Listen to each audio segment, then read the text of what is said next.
Biden. A White House memo states that majority of those being accepted during the fiscal year, which began this month, will be white South Africans and other victims of alleged illegal or unjust discrimination in their respective homelands. The memo says the admissions numbers shall primarily be allocated among Afrikaners from South Africa.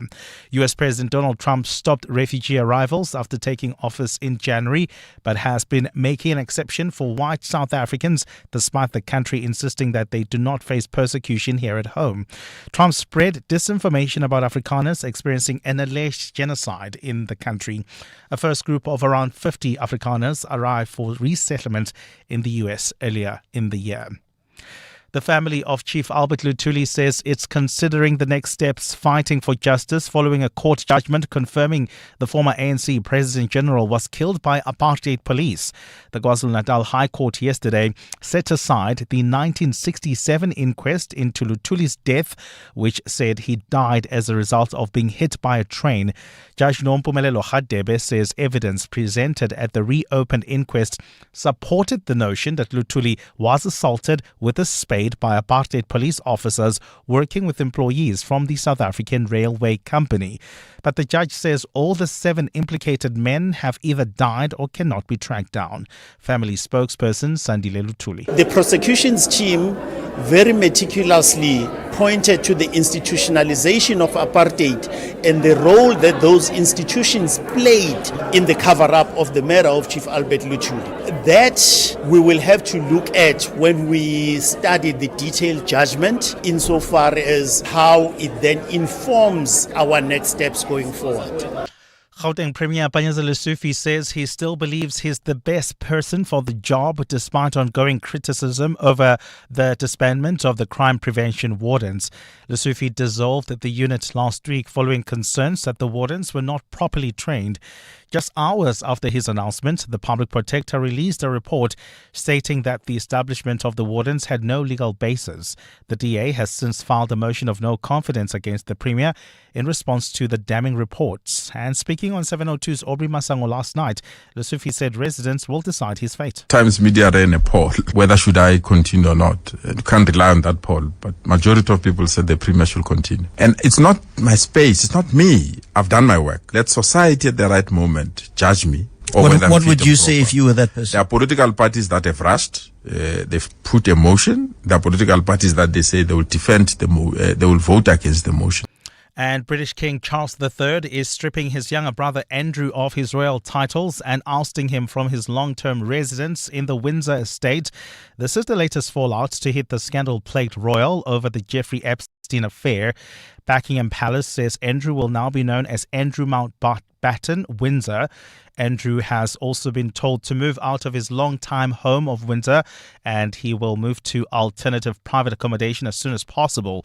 The announcement followed outrage at renewed accusations of sexual assault made by one of Jeffrey Epstein's main accusers against a 65-year-old who has denied the charges. Virginia Jeffrey's memoir, in which the victim of U.S. sex offender Epstein reiterated in shocking detail allegations that she was trafficked to have sex with Andrew 3 times, including twice when she was only 17.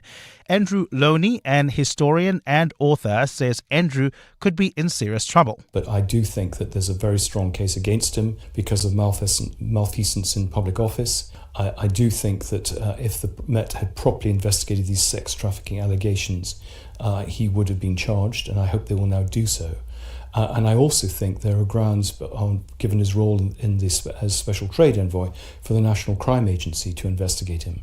So I think he's on the ropes. Gold is trading at $4,013.11 an ounce. The rand is at 17.26 to the dollar, 22.71 to the pound, 19.97 to the euro. Brent crude oil is at $64.99 a barrel. And in the traffic, we've got some delays on the Mike 1 North between Boysons Road and the Crown Interchange. There's also queuing traffic already on the N3 North approaching the Baklu Interchange. That's due to roadworks taking place along this route. And in your sport, India pull off the unimaginable, chasing down a record 339 to beat champions, defending champions Australia at the Women's Cricket World Cup semi-finals. Proteas men take on Pakistan in the second T20 this evening, and the All Blacks have made 4 changes for tomorrow's battle with Ireland in Chicago. A partly cloudy Friday in store for Gauteng with afternoon thundershowers expected. Johannesburg starting at 13 degrees, peaking at 22. Both Pretoria and Vereeniging 15 and 24 degrees. The top story in EW this hour. The Trump administration has announced plans to drastically cut back the number of refugees admitted to the US over the next year and give priority to white South Africans. EWN, in touch, in tune and independent. For the latest, visit ewn.co.za or download the EWN app. This is Breakfast with Bongani Bingwa On 702. Let's walk the talk. 7 minutes after 6 o'clock. Welcome to the show. It is a Friday. My name is Bongani Bingwa. This is possibly one of the busiest news weeks I can remember in a long time, where every hour it's been bombshell after bombshell after bombshell after bombshell. We are going to keep you updated with all you need to know about everything we have heard. We'll give you an update on the Madlanga Commission of Inquiry, this extraordinary story coming out of the United States and what it means. The Trump administration announcing plans to cut the number of refugees they are admitting to America. They're going to give priority to white South Africans, and they're saying they can only take 7,500 refugees in total. That number down significantly from what they were accepting under the Biden administration. This is the same America that often tells countries around the world to accept refugees from countries where they have been involved in terms of the political and military theaters. But of course, do they really mean it? Didn't have a meeting the other day for all those refugees they had already accepted? And I think only 3 people showed up or something of that sort. It's really, really quite hectic. We'll look back on the week that was in terms of the political desk, and is history repeating itself in terms of the SETA board seats in higher education? This is Breakfast with Bongani Bingwa On 702. Let's walk the talk. I'm not alone, of course. As always, I'm with my colleagues, the producers taking your calls, Siamtanda Matiso and Ropiwa Kone. We've got Karabo producing all of our social media content. KG starting the clock elsewhere today. Balisa, we welcome you back. DJ Scooby-Doo, as you are sometimes known as. Amoramila, it's a Friday. It is indeed. Good morning, Bongani. Morning, 702 Landers. This is one of those weekends that I feel that I have earned. Hey, Muteo Kharipe? It's been that kind of week. I have earned this weekend. And I'm going to milk it for all it will offer me. But before we tell you about anything else, you know the routine. Gargle, gargle, gargle. Have that sip of water. Here we go. A one, 2, 3. It's a Friday. It's a Friday. It's a Friday.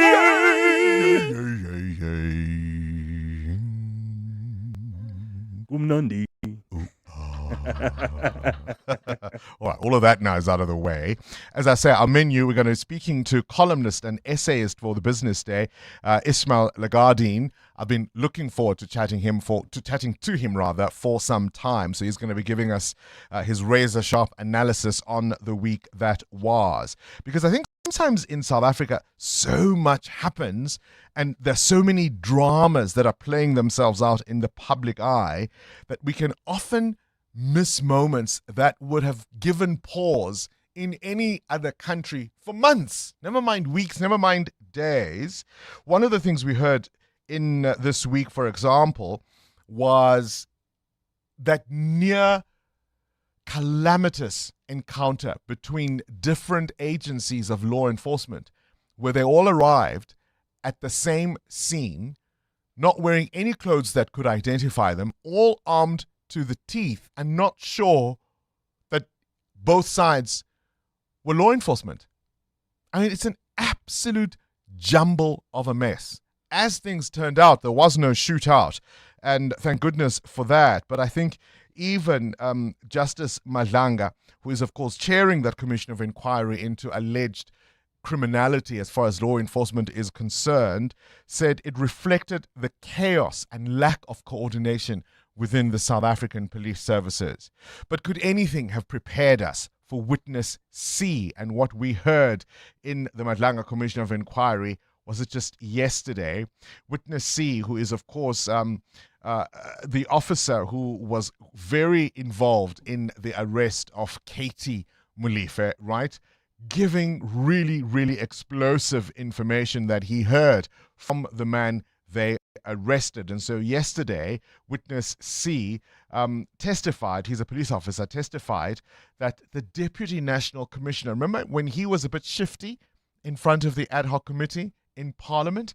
We heard yesterday that Lieutenant General Shadrack Sibiya allegedly received monthly payments ranging from R500,000 to R1 million from the businessman Vusumuzi Cat Matlala. According to Witness C, this was Matlala's own confession of how much he was forking out to Lieutenant General Shadrack Sibiya. It's quite extraordinary. Have a listen. Mr. Matlala would give payments to Lieutenant General Sibiya, payments for around 500,000 at a time. He informed us that General Sibiya doesn't accept electronic transfers, but he prefers cash. With his own mouth, Mr. Matlala indicated that he would go to General Sibiya's house, whereby he will do the drop-off for the money. General Sibiya will come one of the houses and stand by the circle. He doesn't allow any person into his house, and then he will hand over the package to him. Thereafter, he will drop off. After each and every payment by the SAPS for his tender, then a portion of the payment will be given to General Sibiya. And he indicated that sometimes he will pay to the total amount of 1 million a month. General Sibiya is a criminal himself. Can you believe that? This is the number 2 cop in the land. But Witness C gave even more details about monies that were allegedly paid to General Sibiya's son's wedding. There was an instance when General Sibiya's son was getting married, and he was invited to that party thereof. At that event, he had given General Sibiya an amount of 300,000 in support of that marriage or a party. Another instance, he indicated that, I can rather say it also in the vernac that he used. He said, yeah, General Sibiya, orata mali chelete dama. So meaning that General Sibiya loves money a lot, because the time went to his office at the national head office of SAPS, whereby he wanted a resolution into the issue of him utilizing the clinic at Pretoria West SAPS Academy. General Sibiya instructed him to place the money in the dustbin at his office. Do you see what I mean? In any other country, Mateo, those explosive allegations made by a cop who is now in fear of his own life, saying this about one of essentially his bosses. How does it work? You're an officer. You arrest this man who's telling you all of this information about the number 2 cop in the world. But of course, this wouldn't be South Africa if this wasn't the very mark of testimonies, because there's more. If you order now, Witness C will tell you more for not for $9.99. I mean, he even outlined how these cash drop-offs would happen.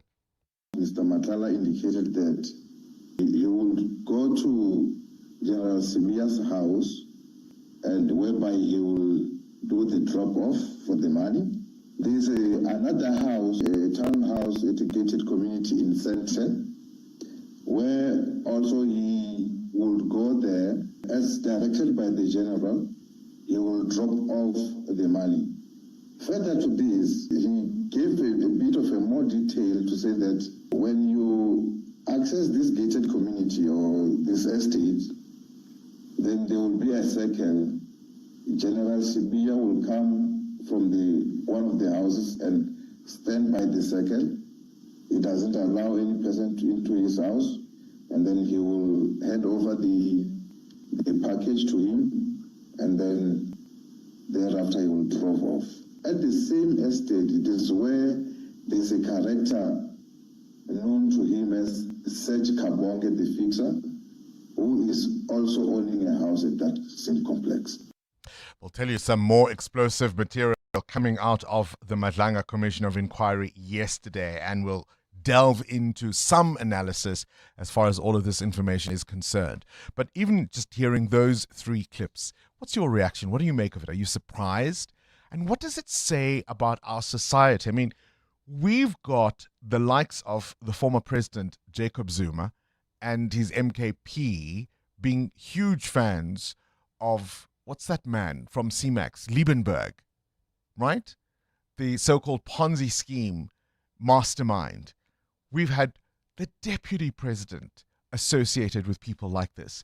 We've heard from Bigitele himself, a former police minister, meeting with these unsavory characters, ostensibly to gather information, he told us. What country are we living in? You're with Bongani Bingwa. 7:02 weekday mornings, 6 to 9 18 after 6 for a little bit of fun today. Our shout out is something a little different. Have you ever been the second choice or the not so obvious choice? It could be a career opportunity. It could even be, if I'm being controversial on a Friday, maybe a bit spicy, as a love interest.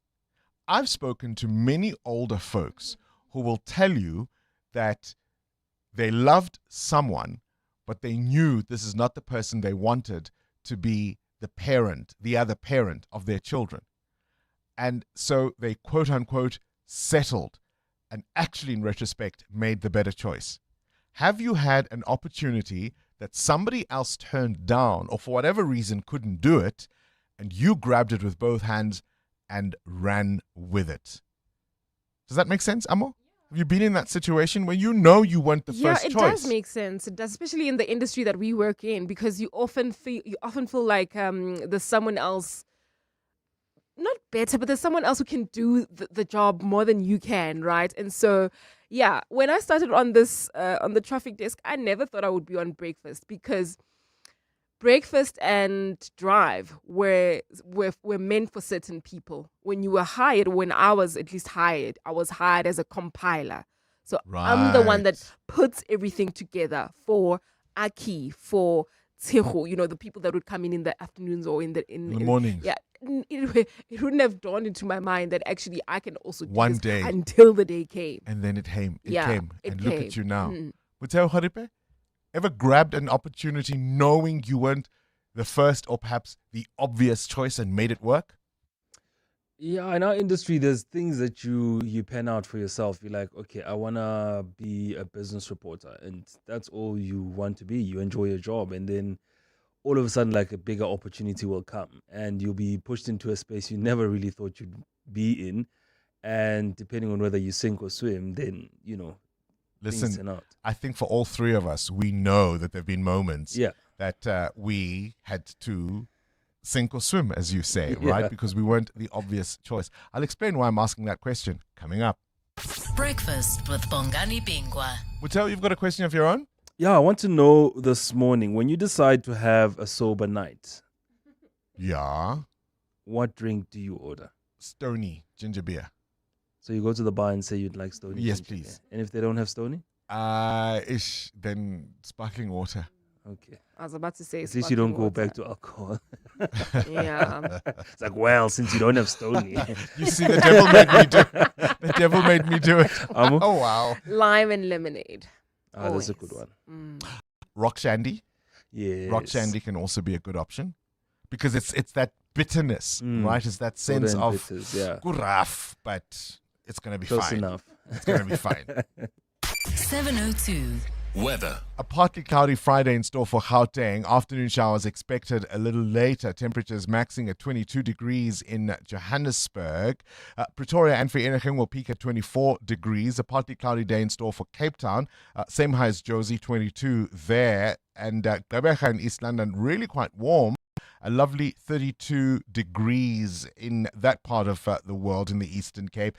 Durban maxes at 27. EWN Traffic. 21 after 6, this EWN Traffic brought to you by Outsurance.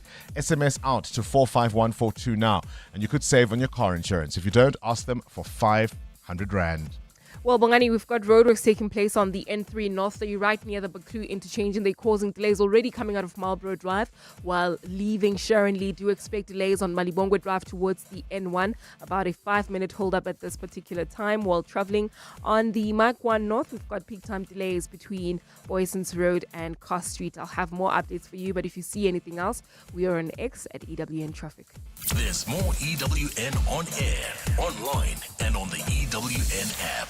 You could spend 10 minutes on social media or get a 10-minute quote from Outsurance that could save you thousands on your car insurance. SMS out to 45142. Like 55-year-old Andre, who now pays a mind-blowing 776 Rand a month for his 2024 Toyota Urban Cruiser. With Outsurance, you get to enjoy benefits like panic assistance that sends the nearest medical or armed response unit to you wherever you may be, 24/7 with just a tap on the app. SMS out to 45142. After switching, 55-year-old Stefan now pays only 611 Rand a month for his 2024 Suzuki Jimny. Outsurance is so confident that they can beat what you're currently paying. So why not put them to the test? If Outsurance can't beat what you're paying, ask them for 500 Rand. Make that 1,500 Rand if you've been claim-free and with the same insurer for 3 years. Savings or cash, you have nothing to lose. SMS out to 45142. That's out to 45142. Outsurance, licensed insurer and FSP. TCs and information online. Limits apply. It's a Friday, it's a Friday, it's a Friday.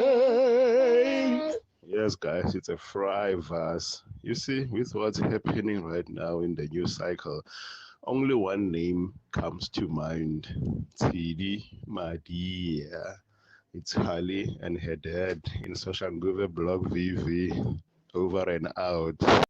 Over and out indeed. Gosh, what she would have to say about all that we've been hearing these last few weeks. Gosh, you're about to make me emotional on a Friday morning. What you're hearing isn't a traffic accident. It's not panic braking. It's our amazing car-stopping 40th birthday deals. For a limited time only, Auto & General is offering great savings with our 40th birthday Ruby deals. Celebrate with us by visiting autogen.co.za for great personal and business car insurance savings. Auto & General, never not there. Auto & General is a licensed non-life insurer and FSP. T's and C's online. Offer available for a limited time only. Welcome to the brand new days. Sail the world with Norwegian Cruise Line, with more to see, more to do, and more to enjoy. Plus, upgrade your holiday with NCL's More at Sea for premium beverages, specialty dining, and much more. Think international cruising. Think NCL. For the best deals available, visit ncl.com or contact your travel agent. Restrictions apply. Welcome to the brand new days. You could do something first and still be doing it wrong. What hurts is sprinting but never making it to the finish line. Quit going in the wrong direction because with Sunny Sixt, you can rent here and globally. Other car rental companies only have a vision to try harder. We actually deliver. While they leave you feeling blue, our budget and vibe match yours. For a tailored service offering premium at every stage, book premium car rental excellence with Sunny Sixt. Big excitement as the G20 summit is being hosted on African soil for the first time. It's a moment of global solidarity, equality, and sustainability. So today, as we do every Friday, we bring you the G20 Correspondents Desk on 702, courtesy of RMB and FNB, proud sponsors of this year's G20 summit. The latest news, views, insights, and breakthroughs. The G20 Correspondents Desk on 702, brought to you by RMB and FNB, divisions of First Rand Bank Limited, an authorized financial services and credit provider. Start your day with Bongani Bingwa on 702. Let's walk the talk. What you need to know at this hour. So, former SAPS Commissioner Ria Piecha, you'll remember we spoke to her a little earlier this week, denying claims that we heard yesterday at the Madlanga Commission that businessman, or do we even call him that now, Vusumuzi Kat Matlala, went to her home before his arrest, calling the allegation false and fabricated. I'll read you some of that statement that she produced yesterday. It's quite unbelievable. So she's requested to formally challenge the testimony made against her at the Madlanga Commission. Big story, you heard it in Eyewitness News, the KwaZulu-Natal High Court concluding that former ANC President Chief Albert Lutuli may have been killed, or was killed in fact, after being assaulted by apartheid police. Judge Nompumelelo Hadebe has set aside the 1967 inquest ruling that claimed Lutuli's death was because he was struck by a train. Adam Gilchrist will tell us about 5 more suspects arrested in connection with that Louvre heist. Remember, of course, they stole goods worth $102 million, and that brings that total to 7. Listen to this. How do you feel about your workplace? Do you feel valued and supported where you work? Do you feel like you're part of something bigger than yourself? Standard Bank has been ranked the 28th on Forbes 2025 list of world's best employers. It's the highest, not only in South Africa, indeed on the continent. And they now rank as the 3rd best employer amongst all the banks in all of the world.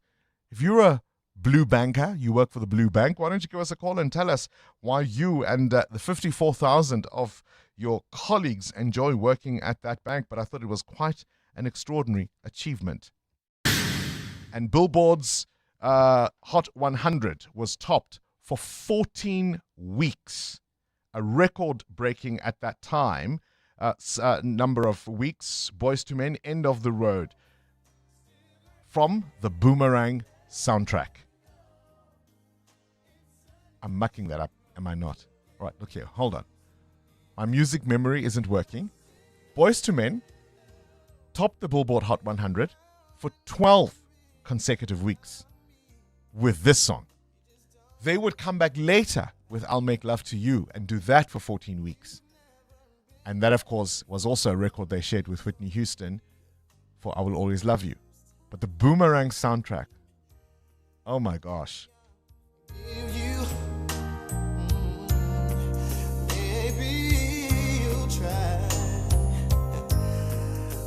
Shouldn't be happy together forever. One of the songs on this, there's so many great songs. There's PM Dawn's I'd Die Without You. But also, do you know that Tony Braxton song, Love Should Have Brought You Home, last night? Sing it, maybe. Babyface wrote it for Anita Baker. Go away. Babyface wrote it for Anita Baker, who refused it. Tony Braxton recorded it, and the rest was history. She took that opportunity and she made it work. See the point of the shout out? 702. The newspapers. Sisa Zulu, why don't you sing what's in the I can't newspapers? believe you refusing to sing for me. Anyway, in the newspapers this morning Now, don't start a rumor. It's a breaking story out of the Trump administration. Donald Trump has struck again, announcing plans to cut back the number of refugees admitted to the U.S. over the next year. And he says that he's giving priority to white South Africans.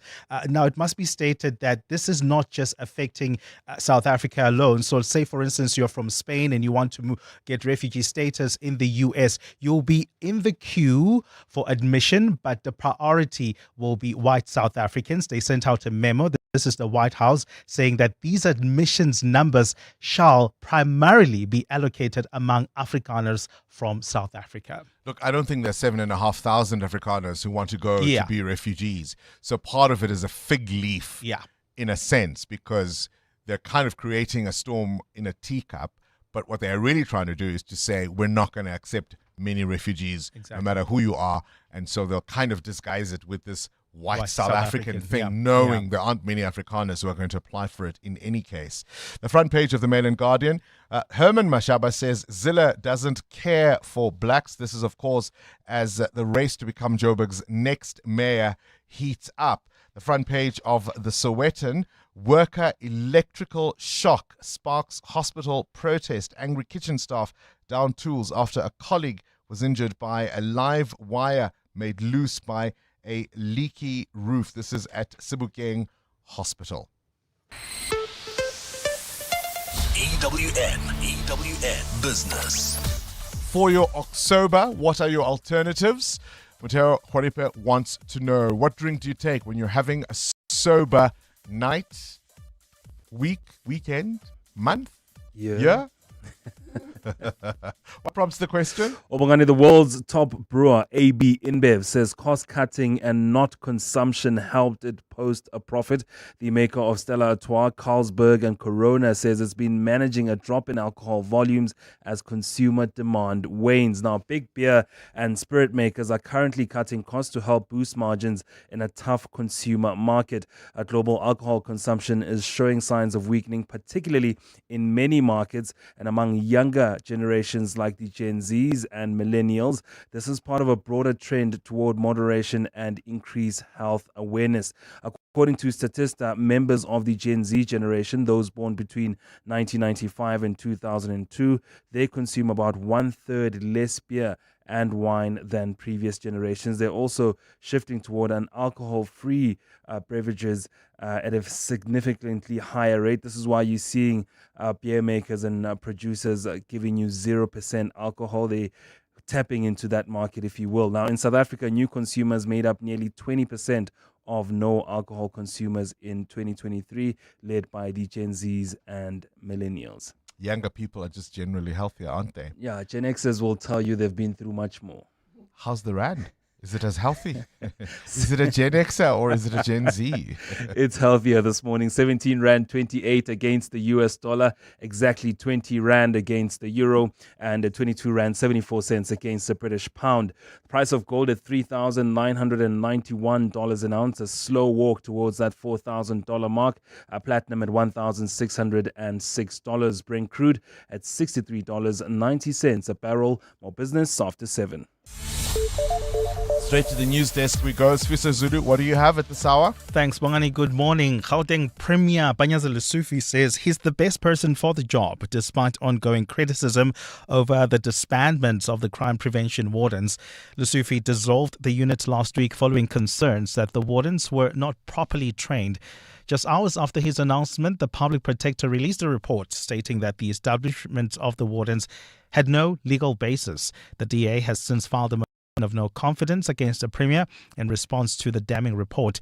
Speaking on 702's Aubrey Masango show last night, Lufi said residents will decide his fate. Times Media ran a poll, whether should I continue or not. You can't rely on that poll, but majority of people said the Premier should continue. And it's not my space, it's not me. I've done my work. Let society at the right moment judge me. What would you say if you were that person? There are political parties that have rushed. They've put a motion. There are political parties that they say they will defend they will vote against the motion. Police have launched a manhunt following the murder of taxi boss Mulife Mwekeletsi and one of his bodyguards in Marlborough.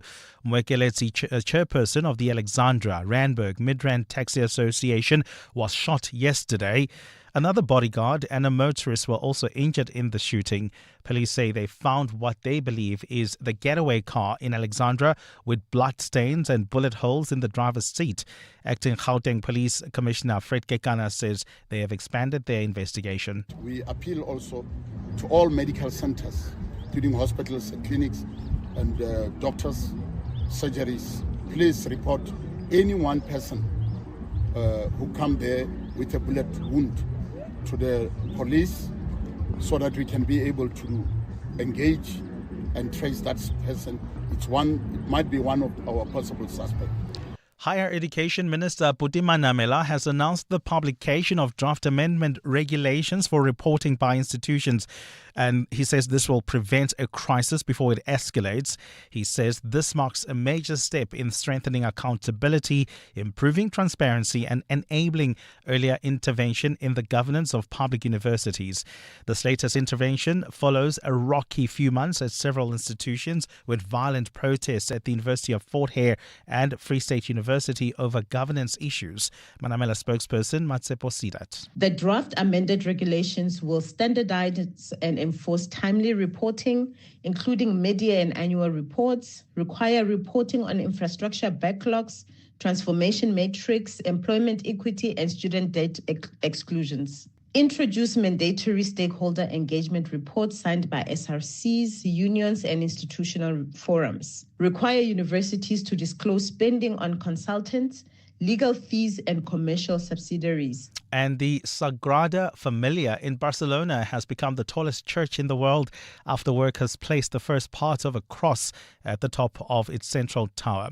Now measuring 162.91 meters tall, the Spanish Basilica has officially pipped the record from the Ulm Minister in Germany, which has held the crown since 1890. Designed by acclaimed architect Antoni Gaudí, the place of worship has been under construction in the center of Barcelona for more than a century, with the main building due to be completed next year. A partly cloudy Friday in store for Gauteng with showers expected. The temperatures are at lows of 13 and 15 degrees, peaking at highs between 22 and 24. And in the traffic, we've got delays on the N3 North. This is between Marlborough Drive and the Buccleuch interchange. That's due to roadworks at this particular moment. If you're heading towards Woodmead as well as Sunning Hill, you'll be slowed down for about 10 minutes there. The top story this hour, Premier Panyaza Lufi says he's the best person for the job despite criticism about Amapanyaza.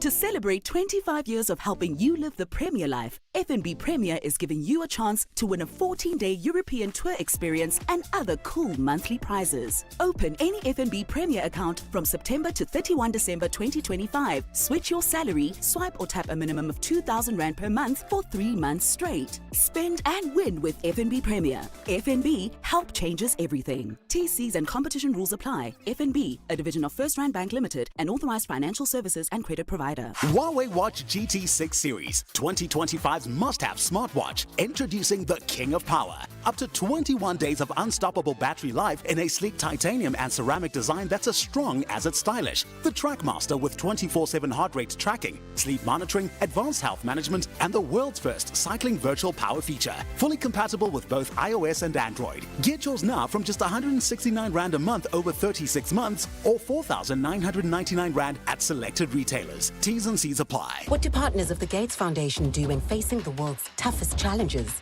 They keep going. From discovering a plastic drape that helps detect excessive postpartum bleeding faster, to developing better bed nets to kill malaria-carrying mosquitoes, to researching an RSV vaccine that could save hundreds of thousands of children. For every problem, there are people who prove that progress is possible. The Gates Foundation, partners of human potential. Learn more at gatesfoundation.org/keep going. Coming up in the next hour, what's the question? And it's brought to you by Outsurance. 3,000 Rand in cash is up for grabs. So firstly, we give you 1,000 Rand for an answer based on something you heard in the show that piqued your interest. WhatsApp us your name and that answer to 072-702-1702. A little later, someone else will ask the question to win 2,000 Rand. Remember, you stand a better chance of being selected if you have SMS'd out to Outsurance and got yourself a quote. So do it now. SMS out to 45142 and you could save on your car insurance. 702. WhatsApp Bongani on 072 702 1702. Hey, Manu Bongs, Open Faslorasi. Bongani, the revelation about Mr. Ushatrek Sibiane. In South Africa, as we are saying, it's another place. In South Africa, we'll call him Iskoko. And if he was to run for presidency or for the vote, he was going to be president. It's like we're elevating his character. Iskoko lesana Bongani. That's how it works in South Africa. Thank you, Bongani. Unfortunately. Bongani, with the seriousness, really, are we now accepting Ket Matlala's evidence as gospel truth? I think this so-called confession must be taken with lots of amounts of salt, more than a pinch of salt. You know, it's just too good to be true. We need evidence, not hearsay. These are serious allegations. So to really need to say, no, we should take Matlala's word for it, according to witness C, it's just too preposterous. It's too easy. I believe you need something more concrete. This is solely Pretoria. Sol in Pretoria, I don't know if it's all that preposterous. You remember, of course, previous reporting showing that records that had been retrieved from Madlala's phone and how he was funding people who were he was allegedly funding, I should say, people who were meant to attend that ANC fundraising gala. It's all part of that murky world. But absolutely, I mean, in a court of law, you need a smoking gun, you need definitive proof. But on the balance of probabilities, remember, of course, even Begekele himself said he'd met with Madlala and told him to withdraw those charges, which is exactly what Witness C says Madlala told him. So there's a little bit of dovetailing there. Is everything that we're hearing from Witness C saying Madlala told him absolute gospel truth? We'll have to look and see. I don't see any reason why Witness C would lie. Now, whether Madlala told Witness C everything he knew and whether all of that was true is a different conversation entirely. To say it was preposterous, I'm not so sure. EWN Sport. 18 minutes before 7 o'clock. Cindy Paluta, welcome. Happy Friday. Yeah. Why am I so cheerful? Because what was the outcome you and I wished for yesterday? Right? Right? So for context, we're talking about the Women's Cricket World ODI Cup. Cricket World Cup. Semi-final.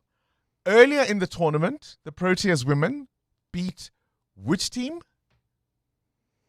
Who didn't we beat? We lost to England and Australia, yeah. Didn't we beat the Indian team? We did. The hosts? Yeah, we only lost to England and Australia. Yeah? Yeah. So it's a possibility, but I don't even want to think about it. But India yesterday, it was phenomenal, and I tweeted it. I was like, Australia have posted 338 all Your out. fake jinx. Right? And I said, it's going to be almost impossible for India. I don't believe India can chase this down, and I hope this tweet ages badly. And I was so happy when people came back afterwards and lashed me. And I said, yes, no problem, because that was the point in the first also, place. 338 is the highest score ever posted at a Women's World Cup. So in order for that to have 339 was the highest successful run chase at a women's ODI World Cup. So you're safe as houses to say, oh no, they're never going to do this. And then, wow. Yeah. And then, wow. So the heroine of the evening was Jemima Rodriguez. She scored an unbeaten 127. They chased it down with 9 balls to spare. Firstly, I want to thank Jesus because I couldn't do this on my own. I know He carried me through today. I want to thank my mom, my dad, my coach, and every single person who just believed in me throughout this time. It was really hard this last whole month, but it just feels like a dream and it's not sunk in yet. The Proteas women will play India in Sunday's final. Proteas men are in action today playing Pakistan in the second T20. Proteas lead the series 1-0. This tournament has seen the return of Quinton de Kock. I think the thing that's coming back, what I really enjoy is all the new faces. The last time I left, there's probably maybe a handful of the guys who are still here. Now I'm playing with a whole bunch of youngsters, new guys, new coaching staff. So it's quite refreshing. And yeah, I'm making some new friends now. Kind of like a new style, I could say, within the team. So yeah, it's been cool being back, just trying to find my feet. Match starts today at 5 p.m. Springboks take on Japan tomorrow in their first match of the end-of-year tour. Jesse Kriel plays his club rugby in Japan for Cannon Eagles and is looking forward to the game. Yeah, I think it's very exciting. I think obviously playing against a lot of familiar faces. I've been over in Japan for going on 7 years now, and it'll be good to play against some teammates there, but also a lot of familiar faces. And yeah, it's just nice to do it in a Springbok jersey at the highest level. So very excited about that. All Blacks have made 4 changes. The side that played in the Bledisloe Cup, Ethan de Groot is back from concussion. Vai is out with knee injury and replaced by Fabian Holland. Caleb Clark starts on the left wing. Burden Barrett replaces Damian McKenzie at 10. 2 games in local football tonight. Kaizer Chiefs have travelled to take on Durban City. Sibulele hosts Sekone. Huge game tomorrow at Loftus where league leaders Sundowns host third on the table Orlando Pirates. And SAFA President Danny Jordan confirmed that Banyana head coach Desiree Ellis has finally signed her new 4-year contract. Cindy Paluta, Eyewitness News Sport. Who is the whizziest of them all? It's the Whiz Quiz on 702. Hi, Uncle Bongani.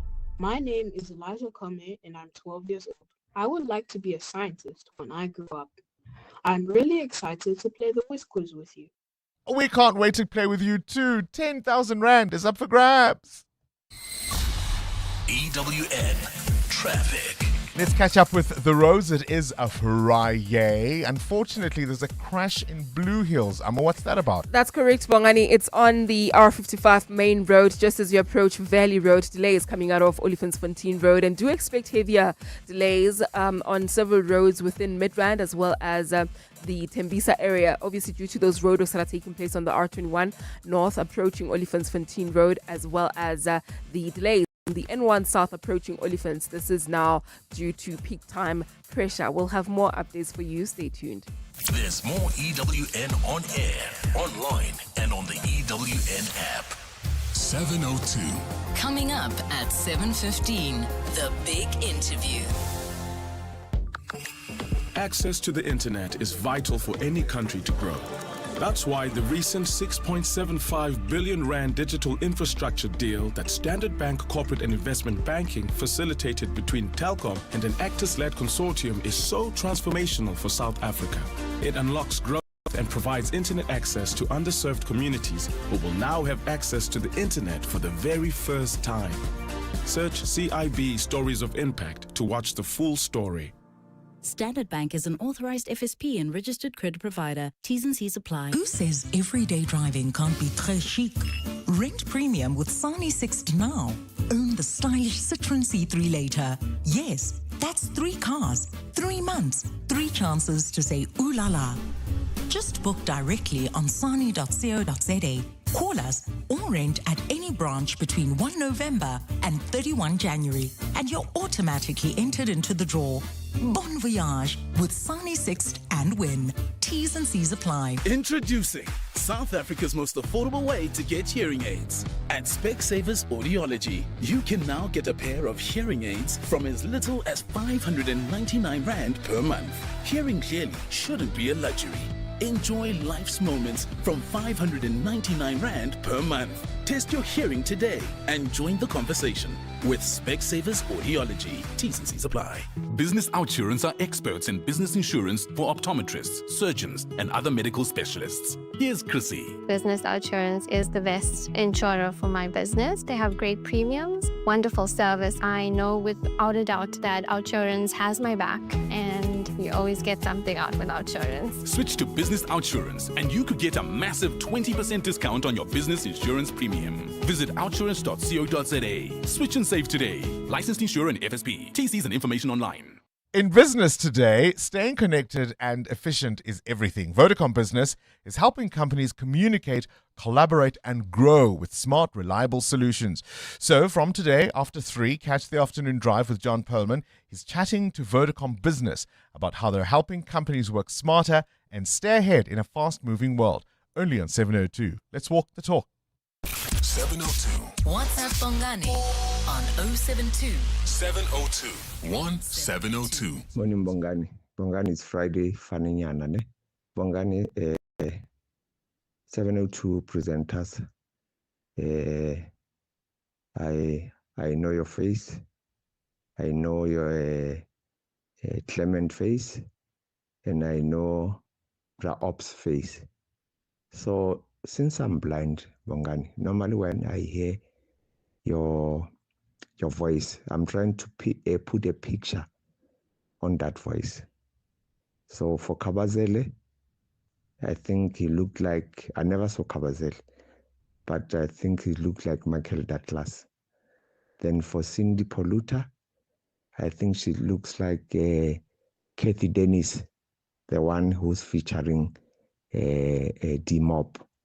That is the singer. Morning Bongani, morning 702. Tabang, that's an interesting voice note. I imagine then you did have your sight at a point, because then you'll remember what Kathy Dennis, Cindy couldn't look more different. Kathy Dennis, I remember, had this short bob. This is, gosh, a singer from the late 80s, early 90s. She had this short bob and it was red hair. Looks nothing like Cindy Poluta, I'm afraid. Cindy has long blonde hair. Kabazela, he wishes he looked like Michael Douglas. He wishes. The brainy kids of the Whiz Quiz. On 702. Up next, the political desk looking at the week that was, and what an explosive one in our politics. But before we do that, let's give away some cash, shall we? Today we are playing with 12-year-old Elijah, who wants to be a scientist later on in life. Elijah, are you ready to play? Elijah? Elijah, are you there? Yes, hello. You're going to have to speak up, Elijah. Are you there? Yes, hello, I'm here. There we go. Let's play the Whiz Quiz. In athletics, which is a field event? Is it the marathon or the discus? The discus. Correct. What is half of 120? 60. Correct. True or false? Gqeberha is the capital of the Eastern Cape. False. Correct. What is a female elephant called? Pass. A cow. Give the present tense of the word thought. Think. Correct. Which large ocean lies west of Africa? The Indian Ocean. It's the Atlantic. In which world city can you see the famous Mona Lisa? In France. In Paris. Correct. How many days does the third month of the year have? 31. Correct. Which bird family has members called Emperor, King, and African? Pass. Penguins. Spell the word anxiety. ANXIETY. That is correct, but not in time. The producers, the judges, are feeling generous. It's a Friday, so they're giving that to you. And that means, Elijah, you walk away with 700 Rand. 702. The political desk. I mentioned a little earlier on, in South Africa, we move so quickly from stories that in any other country might give citizens a moment to pause and ask themselves, excuse me? Did I hear that right? So firstly, let's start looking back on the week that was with this motion of no confidence against the Gauteng Premier Panyaza Lesufi, increasingly now under pressure, particularly when it comes to the disbandment of those Amapanyaza, which, of course, I suspect the Premier has known from inception wasn't the most legal way to go about it. We've invited Ismail Lahadin, the columnist and essayist for Business Day, to join us this morning and reflect on this week. A very good morning to you. I've been looking forward to chatting to you for some time. Thank you for doing this. Good morning. Thank you very much for having me. All right, let's start with Panyaza Lesufi and this motion of no confidence. Can it succeed? I doubt it. I doubt that it will. I think there are too many moving parts. I don't think it will succeed. And not for a lack of reasons. Why not, though? Oh no. You know, there are very many reasons for to explain very many things that have gone wrong in the country. But we're sort of, for some reason, we seem to be in a holding pattern across the country. We know that there's been very many things wrong within the state, nationally and provincially, but we seem to be in a holding pattern. Everybody sort of waiting for something, like for the election or for President Ramaphosa to step down or be removed or replaced, but we seem to be waiting. So there are very many small things and big things going on in the country, but we seem to be not able to break out of it. That's kind of where we are. We are in a holding pattern in the country. Some of it predictable, though, because the DA is jumping on this after the public protector said the Gauteng crime prevention wardens were set up irregularly. At the same time, they would need the EFF to support them in that cause. And the Red Berets say, hang on, isn't it part of your daily practice to insult us? Why would we assist you in this matter? Well, this is, there's no moral equivalence between the two political parties, but I want to just say that this is typical of both parties. You have the DA on the one hand who plays a moral superiority game over everyone. So they've been emboldened by the fact that they are part of the government at national level and then see themselves as indispensable. So, of course, it doesn't help that the ANC is responsible for everything that's gone wrong in the country. So the EFF has presented itself as sort of a clean hand, as the morally superior party. And And then the EFF, on the other hand, they want to disrupt as much as they want to, and they want to say whatever they wish. They use, nasty language and impolite language, a lot of name calling, and throw tantrums when people use language against them. So they're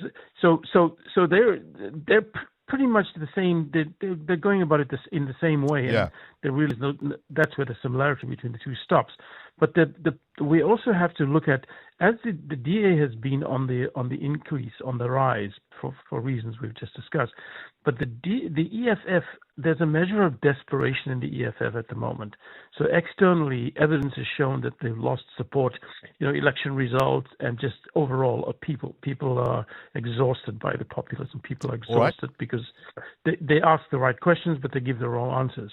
And internally, they've lost Lozi, Shivambu, Mpofu, and Malema's been found guilty. So they're kind of unstable at the moment. And when you I almost used an analogy, and this is the other thing, is if you said in the same room, for example, if you used a metaphor or if you used an analogy like unleash the dogs of war, then they'll turn and say, oh, are you calling us dogs? You see, that's how you call black people animals. Yeah. So they use language. So the thing is, they've been driven into a corner, and anybody who's been driven into a corner comes out fighting. And this is where and this probably explains why the two of them are at each other's throats. Let me be cheeky and say there wouldn't be the red berets if they weren't seeking red herrings everywhere. What, are you calling them fish? Are you calling black people fish now? Don't even start. All right, let's go to Parliament now, that ad hoc committee looking into alleged criminality in our law enforcement. What an unspectacular performance by the Deputy Minister of Police, Kasel Matale, who has essentially brought back that conversation. Do we need these deputies in the first place? One of the big problems, we're not saying anything new here, for it. What has happened is there's been a proliferation of centers of power and decision making. So everybody, because the state has been so expanded and so many jobs in the public service, everybody in that public service wants to be important. So you create a director general, and then you have to create a deputy, and then somebody comes in and gets offered a job and wants to be in decision-making power. Then you create a second job or a second deputy general, just to make room for the people that you put in. So what has happened is, there's a proliferation of centers of power all over the place. And what that is, so power is diffused, but then also misconduct is diffused. And if you're looking to resolve the problem, you can't actually work out where did something go wrong here. So one person stands up and says something has gone wrong in the Madlanga, in the commission, in one commission, and in another commission you say somebody else has gone wrong. Yeah. So this is again the problem is we have very many problems all over the system, and we don't quite know where to start first. Yeah, no. Because wherever you start, things are going to unravel, and you're going to end up somewhere else. And So- this is kind of how I see that. One of the things that was quite an extraordinary moment, and there have been a few in the Madlanga Commission of Inquiry this particular week, but that near standoff that could have been quite a calamity if law enforcement officials had fired on each other. The judge, Justice Madlanga himself, reflecting that it reflected the chaos and lack of coordination within SAPS. And then, of course, the allegations of the number 2 cop in the land allegedly receiving payments from this businessman, so-called. It's really been quite extraordinary. There was an open letter, or at least editorial, by Adrian Basson of News 24 asking where is the president's rage. Now, he might argue he can't say anything until these processes are concluded. Does he wait?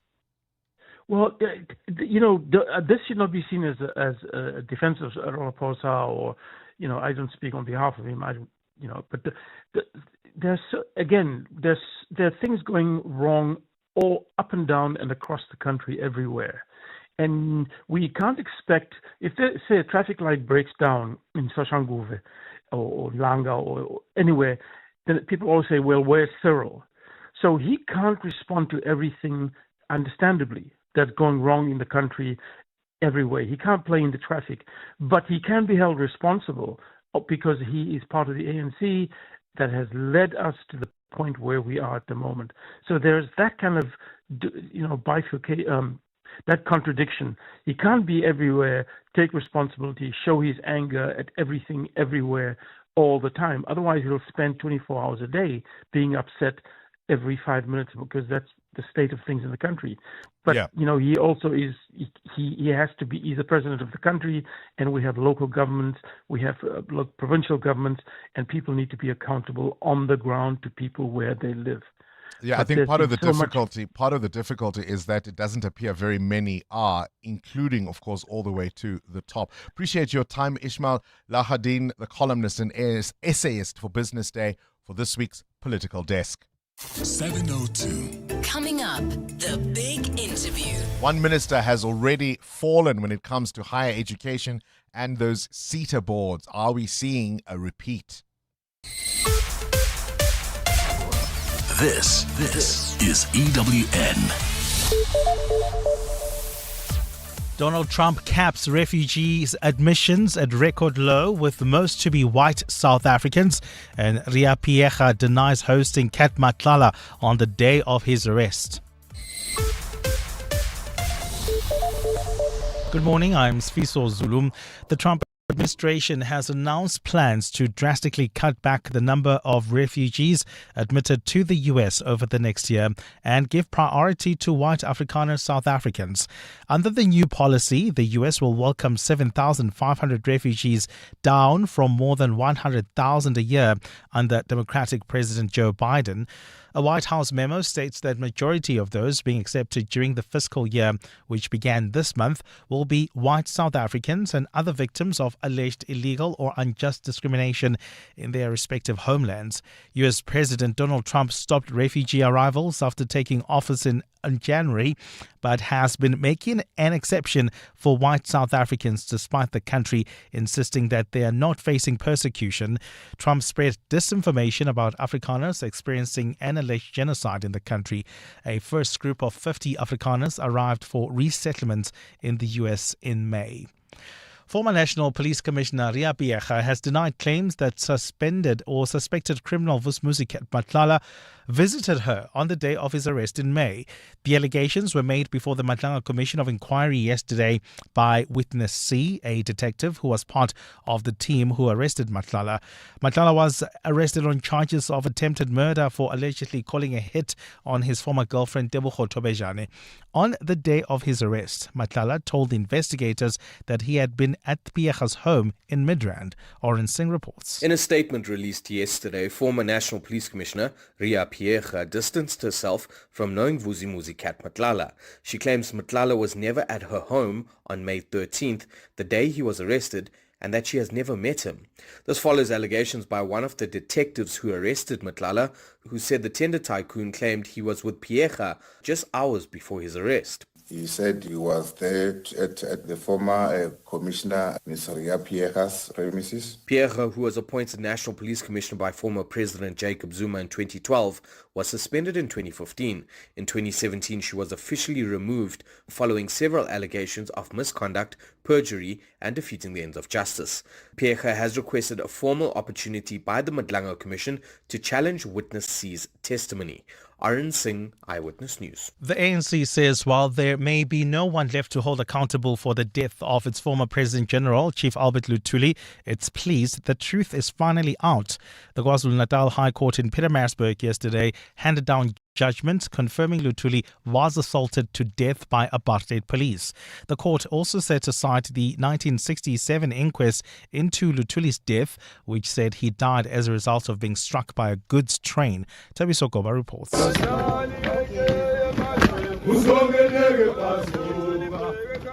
Prior to his death, Chief Albert Lutuli had won the Nobel Peace Prize, had a personal visit by U.S. Senator Robert F. Kennedy, and was involved in some underground work for the banned ANC. ANC's KwaZulu-Natal convener Jeff Radebe says Lutuli's growing influence both locally and internationally angered the apartheid government. Radebe says the party always knew Lutuli was killed for his role in the country's fight for freedom. The apartheid regime was really a crime against humanity. All those cruel murders perpetrated against our leaders and our people, we need to know the actual truth, what transpired. During yesterday's handing down of the ruling, Judge Nompumelelo Radebe says the people responsible for Lutuli's death cannot be brought to justice as they have either died or cannot be found by the police. Thabiso Koba, Eyewitness News. And the death toll from Hurricane Melissa has risen to nearly 50 people. A study by Imperial College London says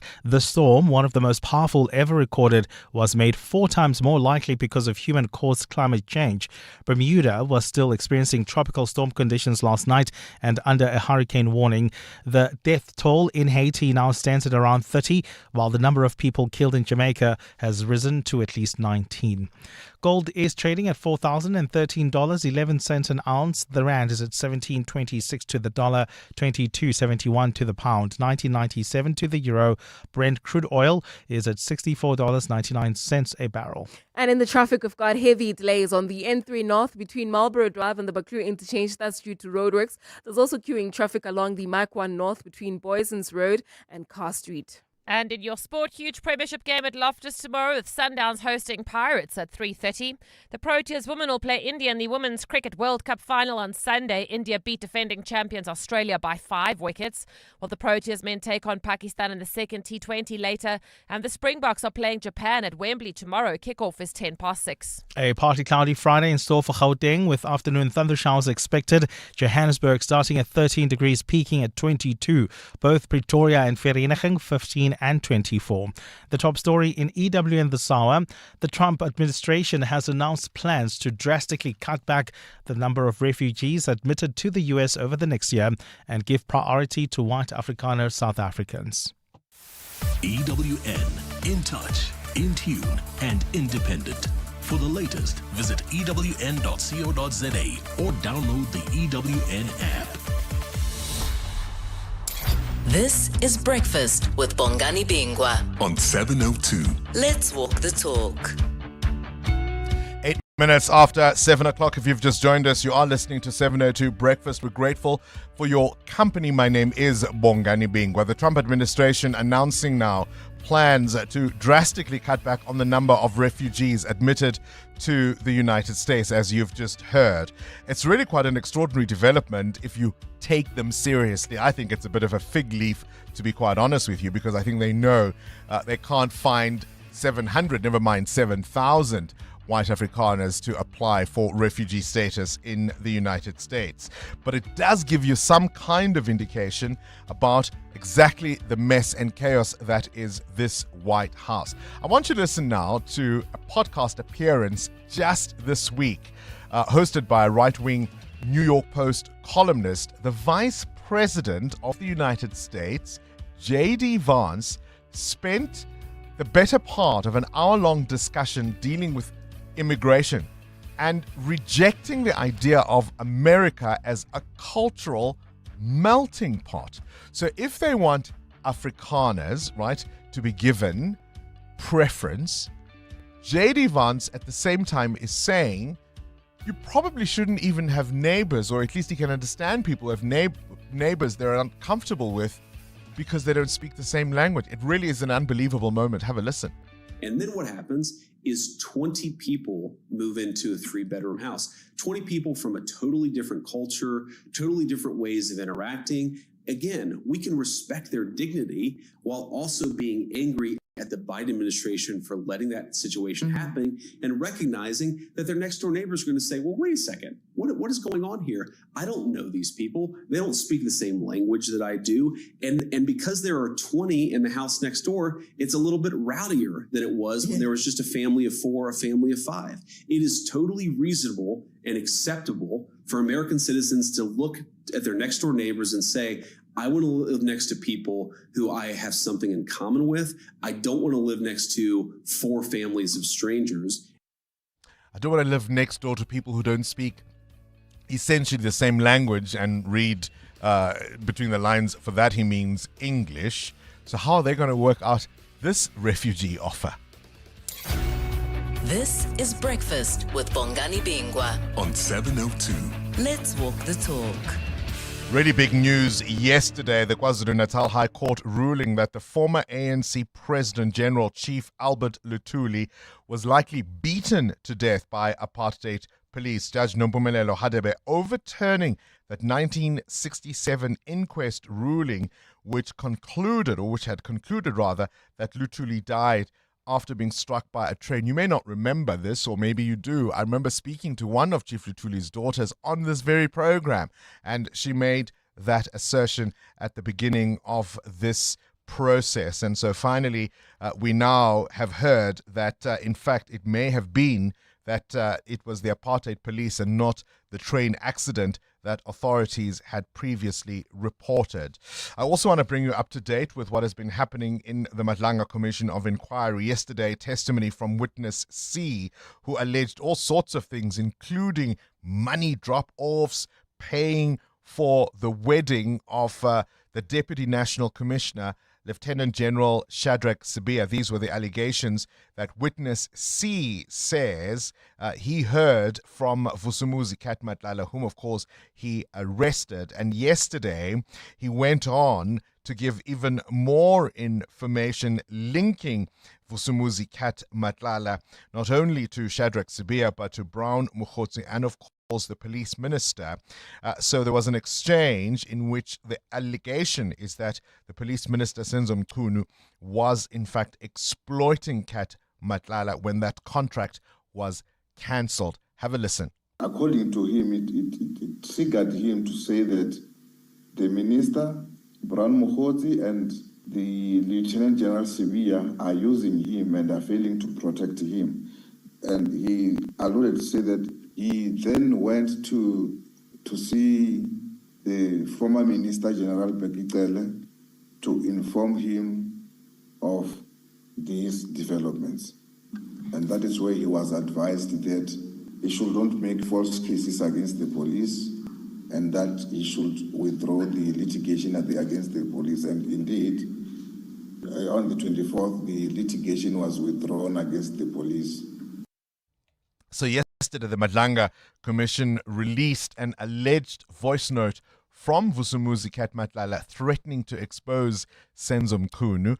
Have a listen to this. This is from the phone, supposedly, of Vusumuzi Kat Matlala. No, I was talking to Brown Mokgotsi. I was telling Brown Mokgotsi, but I'm going to put on David. I'm going to put minister there. And then incriminate him. This is what he did. So that our now is playing dirty because he cannot force me because he's allowed to come to wrong. There, in summary, it is where Mr. Matlala has indicated that in the morning of his arrest, he had returned to Brown Mokgotsi, informing him that he is going to make an affidavit at the High Court, and also that he was going to implicate the minister because of his criminality, because the minister, after he had refused to open a case against the team or the police, then the minister cancelled his contract with the SAPS. He has instructed General Fani Masemula to cancel the contract. It's just such a mess, is it not? EWN Traffic. All right, before we get to the EWN traffic, let me quickly tell you things you need to know. We'll come to the traffic in just a moment. But did you see the extraordinary scene in Cape Town yesterday where magistrates from lower courts were marching to Parliament to protest over their pay and working conditions? It was really quite unbelievable. Magistrates going on a march demanding better pay and better working conditions. Tanzania ordering civil servants and students to stay at home after violent protests erupted during that chaotic election in which President Samia Hassan's main challengers were disqualified. And within with just days before New York's mayoral election, supporters of Zoran Mamdani canvassing aggressively, urging voters to back his progressive campaign. And King Charles has stripped Andrew, as he will now be known as, Andrew Mountbatten Windsor. He's stripped him of his title Prince and ordered him to leave the Windsor Mansion Royal Lodge following renewed scrutiny over his links to Jeffrey Epstein. Andrew is now, as I say, going to be known simply as Andrew Windsor. He will relocate to Sandringham, making a rare and humiliating fall from grace in royal history. EWN Traffic. Some might argue it doesn't happen often enough. This EWN Traffic is brought to you by Outsurance. SMS out to 45142 now, and you could save on your car insurance. If you don't, ask them for 500 Rand. Why are there delays in the capital, Amo? Well, Bongani, specifically on the N1 South Montana Park coming out of Sefako-Makgatho, drive about a 20-minute hold-up between Sefako-Makgatho and Stormfield Road. Please try to use the R80 heading towards the CBD, which also is experiencing a bit of a hold-up approaching Eskiampahlele exit. And then, of course, if you are heading towards the city of Tshwane, do expect heavier traffic volumes on the R21 North approaching Olifantsfontein Road. This is due to roadworks along this route. I'll have more updates for you, but if you come across anything else, we are on X at EWN Traffic. There's more EWN on air, online, and on the EWN app. Clever late excuse number 93. You stopped to help a family of ducks across the street. What a tall tale. Well, unfortunately, or fortunately I should rather say, the Outsurance pointsmen are on the roads, so you don't have to come up with creative excuses for being late. The Outsurance pointsmen ease traffic congestion to get you there quickly and safely. Outsurance really means it when they say you always get something out. In proud partnership with 702, Outsurance is a licensed insurer and FSP. 702. The Big Interview with Bongani Bingwa. 17 minutes after 7, we've already seen, of course, the departure of one minister. You may remember Nobuhle Nkabane, who was, of course, formerly the Minister of Higher Education and Training. She fell because of an issue related to the South Africa's Sector Education and Training Authorities Board appointments. Remember, she was accused of misleading Parliament. Well, this week that controversy has erupted once more. DA Member of Parliament Karabo Hahau says Minister Buti Manamela, who replaced Nkabane, has stacked these boards with ANC loyalists, including former mayors, provincial executives, youth league leaders, and even ward councillor candidates. Are we seeing history repeat itself, with the exception perhaps that the incumbent has not misled Parliament about it? Karabo Hahau joins us now, and a very good morning to you and welcome to 702 Breakfast. Thank you for your time. Thank you so much. Good morning, Bongani, and good morning to your listeners. Let's just go back to perhaps where this matter started earlier in the year with the former minister. What were the issues in terms of those appointments? And we'll come to, of course, what has transpired this week. But for context and background, let's go back to where this mess started. Well, that started on a basis of three things. One, the number of appointments. Two, the quality of appointments. And three, lying. So those are the three graphs that we had with Dr. Nkabane, where you would know that there are 21 seaters in this country, each with their own executive, own board, and own chairperson of the board, right? Of the country's budgets that are given to them or invested to them annually from Treasury, they are responsible for a little over 20 billion rand of your money as a South African in this country. So what we had a gripe with is that, one, the terms of office for all of these people, CETAs, CEOs, had lapsed. So Nkabane had to then appoint new people, undergo the process as detailed in the Skills Development Act to recruit new people. The only thing that she was able to do, which she was late for, was to then appoint chairpersons. And our gripe then was the quality of the chairpersons that she appointed was shady because it pointed directly towards state capture, cadre deployment, classic ANC culture, where majority, not 98% of the people that she chose were ANC cadres who were predominantly from her provincial deployment turf, KwaZulu-Natal.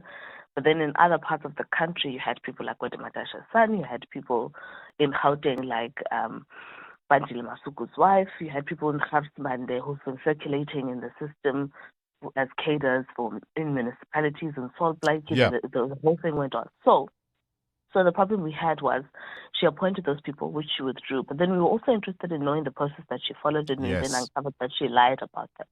Now we have her successor, Budima Namela, now following in those same footsteps. How so? One, there are 18 of the 21 seaters that have had their boards appointed. 18 because 3 have been placed under administration, and I think I've had a conversation at 702 about the administrators before. So outside of those under administration, whose administrators themselves are shady people who are complicit in corruption, fraud, and mismanagement, as per what forensic reports have shown us, and then one of them has been responsible for overseeing the destruction and ruin of SETAs for the last 8 years, since 2017, as the deputy director, director general responsible for overseeing the SETAs since 2017, Datumbalo. There's the remaining 18, which is a bulk number of 203 names of board members that he now appointed. Again, we are seeing their cadres. We're seeing people. I want to give you the names in particular to open here for you. We're seeing people who have been within the ANC system for a very, very long time. For example, when you look at TITA, we have Ndadeta Molefe, who is a publicly identified ANC Youth League and branch figure. When you look at SETA, you have Vusi Changase, who's linked to the ANC through the Regional Executive Committee of the Moses Mabandla region of the ANC, and is part of the communications. Karabo, let me interrupt you for a second, and let's go back to that issue of process. How regulated is the process of appointing not only the chairs of these SETA boards, but indeed the members themselves? So include even the CEOs. So there's 3. I want us to have all 3. So they are regulated by the Skills Development Act, which details that once terms of offices of all 3 these people, or people of those positions, what is supposed to happen is that the minister is supposed to, what's first supposed to happen is that the boards are supposed to be constituted, which means that the director responsible for skills development in the department is supposed to then send out public communication for people to apply, go through the shortlisting process, and then he then sifts through it to make recommendations, which in South Africa's context are supposed to follow the public commentary process? No, participation? No.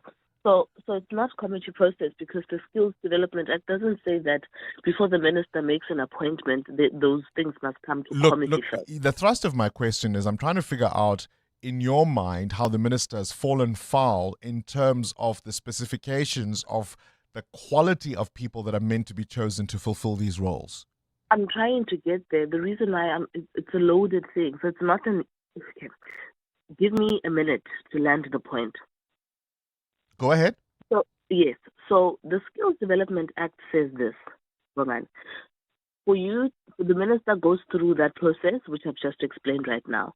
And then, according to the Act... Just hold on. I interrupted you. You were saying it's the process of public what? I interrupted you. I said commentary or participation. You said no. So let's start there. So let's go back. Let's start, because there are different processes. Let's start here, because there are nuances within the Skills Development Act and which people are appointed how.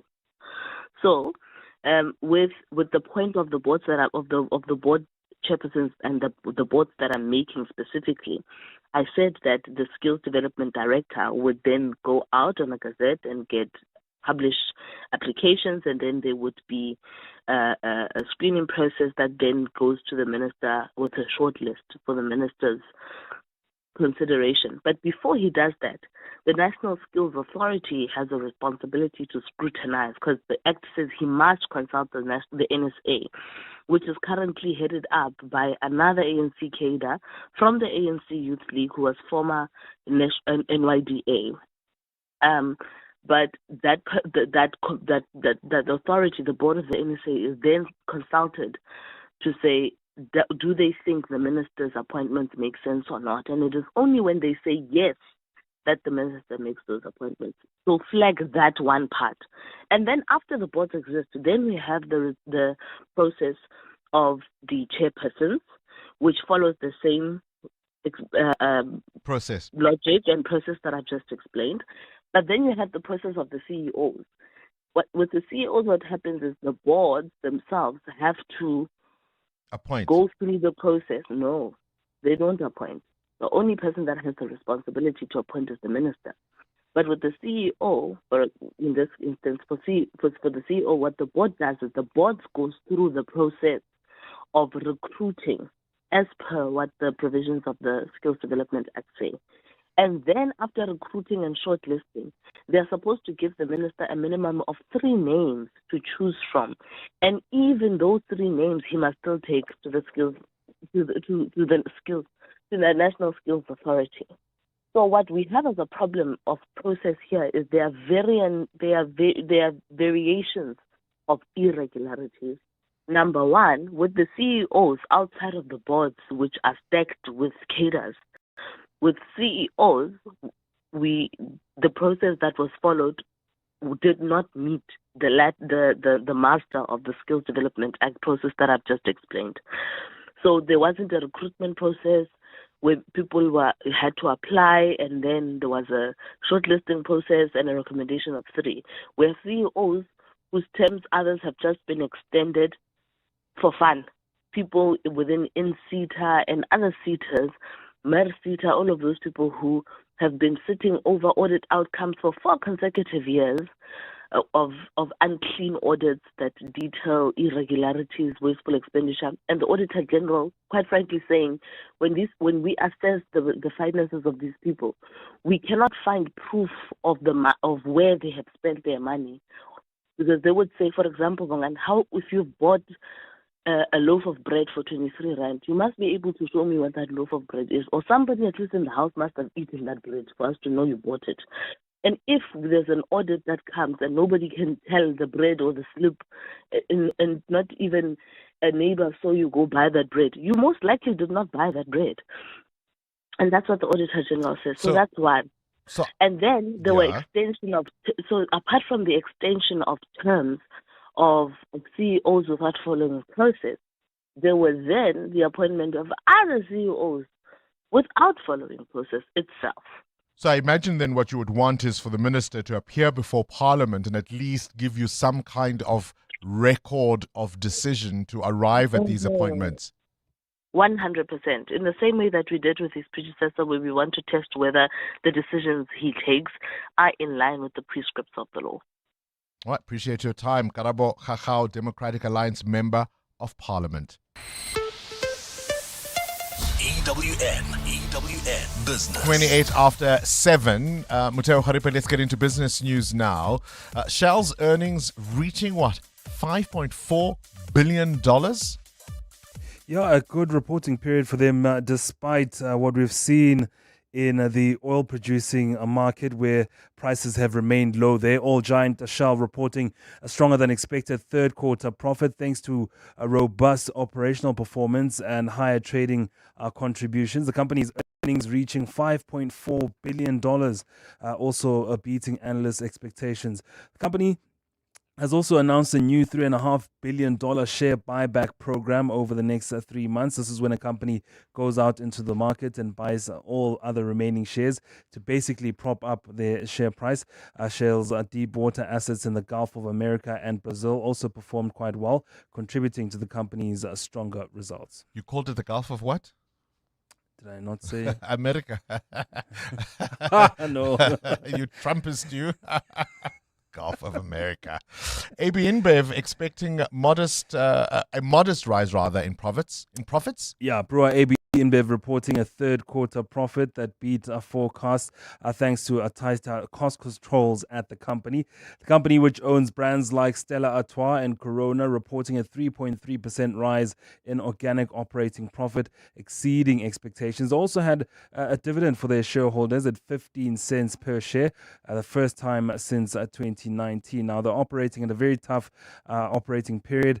Big beer and spirits makers are currently cutting costs to help boost margins in a tough consumer market. Now, I may insist on it being the Gulf of Mexico, but guess what? It's not the peso to the rand I'm asking you about, but rather the dollar. The dollar, 17 rand 30 against the US dollar at this hour, 20 rand 1 cent against the euro, and 22 rand 75 cents against the British pound. Price of gold at $3,998 an ounce, still flirting with that $4,000 mark.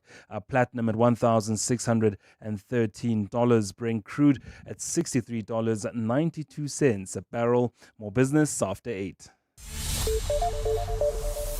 Straight to the news desk we go. Sfiso Zulu. Let's start with Gauteng's number one citizen. Of course, this eyewitness news brought to you by Outsurance. SMS out for 45142 now, and you could save on your car insurance. If you don't, you can ask them for 500 rand.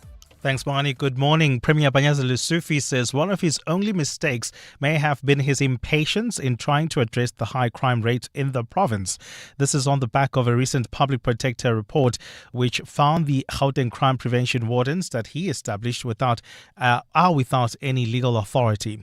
Just hours before the Chapter 9 institution released the report, Lufi had announced the disbandment of the initiative to allow the wardens to undergo proper training. He says when he took office, the crime rate in Gauteng was simply too high to ignore.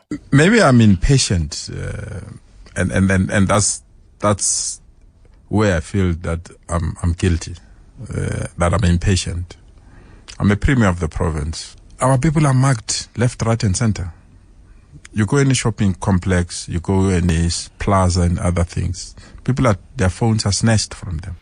The family of slain Gauteng taxi boss Mulife Mweleketsi says there was an attempt on his life earlier this year. Mweleketsi, chairperson of the Alexandra Randburg Midrand Taxi Association, was shot in Marlborough yesterday. One of his bodyguards was also killed and another was injured along with a motorist. Jabulile Mbata reports. Spokesperson for the Mweleketsi family, Ruben Matlagare, says his relative survived a deadly attack earlier this year. There was an attempt.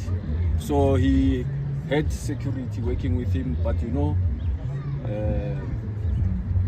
this type of things do happen. Like I said, the family is shattered. He says they have no idea who is behind the Mweleketsi murder. And while police haven't ruled out taxi-related tensions, Matlagare says the association had resolved all issues they had with the Alex Taxi Association. He adds Mweleketsi was a leader who pioneered peace in his organization. He is survived by his wife and 4 children. Jabulile Mbata, Eyewitness News, Marlborough. Deputy President Paul Mashatile says comments by President Cyril Ramaphosa commending the performance of DA-led Western Cape municipalities were taken out of context. He says the president was merely stating the province's clean audits and financial performance and was not referring to service delivery. Mashatile was yesterday responding to questions in the National Assembly on service delivery and issues affecting local government. Babalondenze reports. President Cyril Ramaphosa last month, speaking as the ANC president, told the party's councillors that DA-led municipalities outperformed the ones led by the ANC. But yesterday, Paul Mashatile became the latest ANC leader to try to downplay his comments. He says Ramaphosa didn't say the DA has the best delivery record, but told ANC councillors that they could learn a thing or two from DA municipalities. The president was quoted out of context. And let me tell you why. When the president addressed our councillors, his first emphasis was that councillors should learn from one another. He says at no point did he heap praise on the DA, and he was focusing on clean audits. But he was not saying the Western Cape knows it all. Mashatile says the best governance model for municipalities should benefit all communities and not only those in the suburbs like in the Western Cape. Babalondense, Eyewitness News. And British King Charles III is stripping his younger brother Andrew of his royal titles and ousting him from his long-term residence in the Windsor estate. This is the latest fallout to hit the scandal-plagued royal over the Jeffrey Epstein affair. Andrew has also been told to move out of his long-time home of Windsor, and he will move to alternative private accommodation as soon as possible. The announcement follows outrage at renewed accusations of sexual assault made by one of Jeffrey Epstein's main accusers against a 65-year-old who has denied the charges. In her memoir, Virginia Giuffre, in which the victim of the U.S. offender Epstein reiterated in shocking detail allegations that she was trafficked to have sex with Andrew 3 times, including twice when she was only 17. Andrew Loney, a historian and author, says Andrew could be in serious trouble. But I do think that there's a very strong case against him because of malfeasance in public office. I do think that if the Met had properly investigated these sex trafficking allegations, he would have been charged, and I hope they will now do so. And I also think there are grounds, given his role in this as Special Trade Envoy, for the National Crime Agency to investigate him. So I think he's on the ropes. A partly cloudy Friday in store for Gauteng, with showers expected. The temperatures are at lows of 13 and 15 degrees, peaking at highs between 22 and 24. And in the traffic in Braamfontein, there's a major accident seen on Smith Street. It happened right near the M1 exit. It's causing heavy delays already. In fact, the Smith Street off-ramp has been closed to traffic as a result of the scene. Please try to use alternative routes at this particular moment. You can try to use Car Street towards areas like Newtown as well as Braamfontein. The top story this hour, Gauteng Premier Lufi says one of his only mistakes may have been his impatience in taking the decision to address the high crime rates in the province. You could spend 10 minutes trying to fix the office printer or get a 10-minute quote from Outsurance that could save you thousands on your car insurance. For her 2025 Hyundai Exter, 65-year-old Helena now pays only 398 Rand a month. And for her 2024 Haval H6 4x4, 50-year-old Priya pays just 1,178 Rand a month. Ready to get more out of your car insurance? SMS out to 45142. That's out to 45142. Outsurance, licensed insurer and FSP. TCs and information online. You can become a victim of a legal problem: wrongful arrest, assault, uncontested divorce, rental disputes, maintenance matters, or labor problems. It can happen to you. Clientele Legal provides tough professional lawyers for an affordable monthly premium. Our legal team is standing by to assist you 24 hours a day. Join today. SMS legal to 48721. That's legal to 48721. Clientele General is an authorized FSP and licensed non-life insurer. T's and C's online. Standard rates apply. Lock into roaring rugby action this season with Hollywood Bets. Bet 50 Rand or more on any Vodacom United Rugby Championship fixture, and you could win a share of 300,000 Rand in cash, betting vouchers, or prizes. This includes Smeg bar fridges, macro vouchers, a Sharks captain run, or a player circle experience. Only the toughest team will prevail. Bet now and let the rugby rumble begin. T's and C's apply. Hollywood Sportsbook is a licensed betting operator. No persons under the age of 18 years are permitted to gamble. Winners know when to stop. South African Responsible Gambling Foundation toll-free counselling line 0800 006 008 or WhatsApp help to 076 675 0710. Live extra with Checkers, SA's #1 in value supermarket. Save big on deals like Lager Rooibos tea products. Buy any 2 and save 30%. Lancewood cheddar or Gouda cheese, 900 grams, any 2 for 249 Rand. And buy 2 Baby Soft Supreme Quilts, 2-ply toilet rolls, 18 per pack, and get a third one free. Valid until Sunday at Checkers, Checkers Hyper, or shop on 6060. The Money Show. Weekday evenings at 6. A research paper. The paper says that if investment in industrialization was doubled over the next 5 years, it would create 250,000 jobs. Jeffrey Knowlton is the senior economist at the PIC and co-author of the paper. The key message from our paper is really that, we don't need more government, but rather that South Africa was sitting on this latent capacity in these sectors. And we believe that can really unlock differentiated risk-adjusted returns. The Money Show on 702. Let's walk the talk. The Money Show with Stephen Grootes is brought to you by Absa Corporate and Investment Banking, proud sponsor of the Absa Africa Financial Markets Index 2025. The insights to guide you through Africa's financial landscapes are waiting for you. Absa is an authorized FSP and a registered credit provider. T's and C's apply. 702 WhatsApp Bongani on 072 702 1702. Good morning, Bongani. Yeah, sorry for that interview. I think this DA person was just rambling on, and then also getting defensive, like Helen Zille was doing with Nele. Yeah, I'm sure a person only has so many minutes to be able to get their point across, and just rambling was so frustrating to listen to that interview. Morning, Bongos. Morning, Mabelin. A quick one. As far as the SETA concerned, is there a criteria to be appointing all these board members and stuff like that? And has the minister messed up the criteria or did not use the criteria that is there for appointing these things? Because now it looks like it's vacant for. I don't understand why. Who are they supposed to appoint and stuff like that? Is there a certain criteria that is meant to be governing the appointment of the SETA board and whatever? Morning, Bongani. I can tell you with these boards, though they follow procedure and advertise and shortlist, they already know their people. I'm in that space. I've seen boards or board members that are recycled. Whenever they have made issues or governance breaches, all these ministers will then recycle them to another boards so that they, escape from all the complaints when they were in another board. So yes, they do follow procedure in terms of the act and advertise, but we know that they're going to appoint their people. This is currently the situation in my area, where board members are out of order. You complain to the relevant minister, and then you are targeted. And the next thing, you're thinking, oh, they're going to deal with them, only to find out they are recycled. That's the practice out there. So they'll pop up elsewhere. Look, there are two sides to this coin, and it feels to me that they're trying to hang the minister on the process as they've done previously with his predecessor.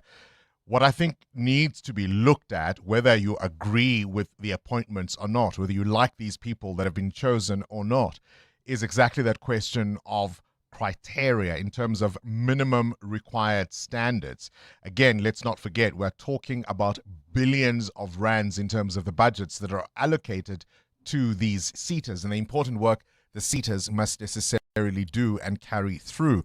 And I think for me, that is the far more interesting question, is you cannot be placing people in charge of billions of rands of taxpayers' money without specific criteria of what qualities they need to possess in order to execute those functions and those executive roles. And I think that for me is the key question here in terms of the way forward. 702.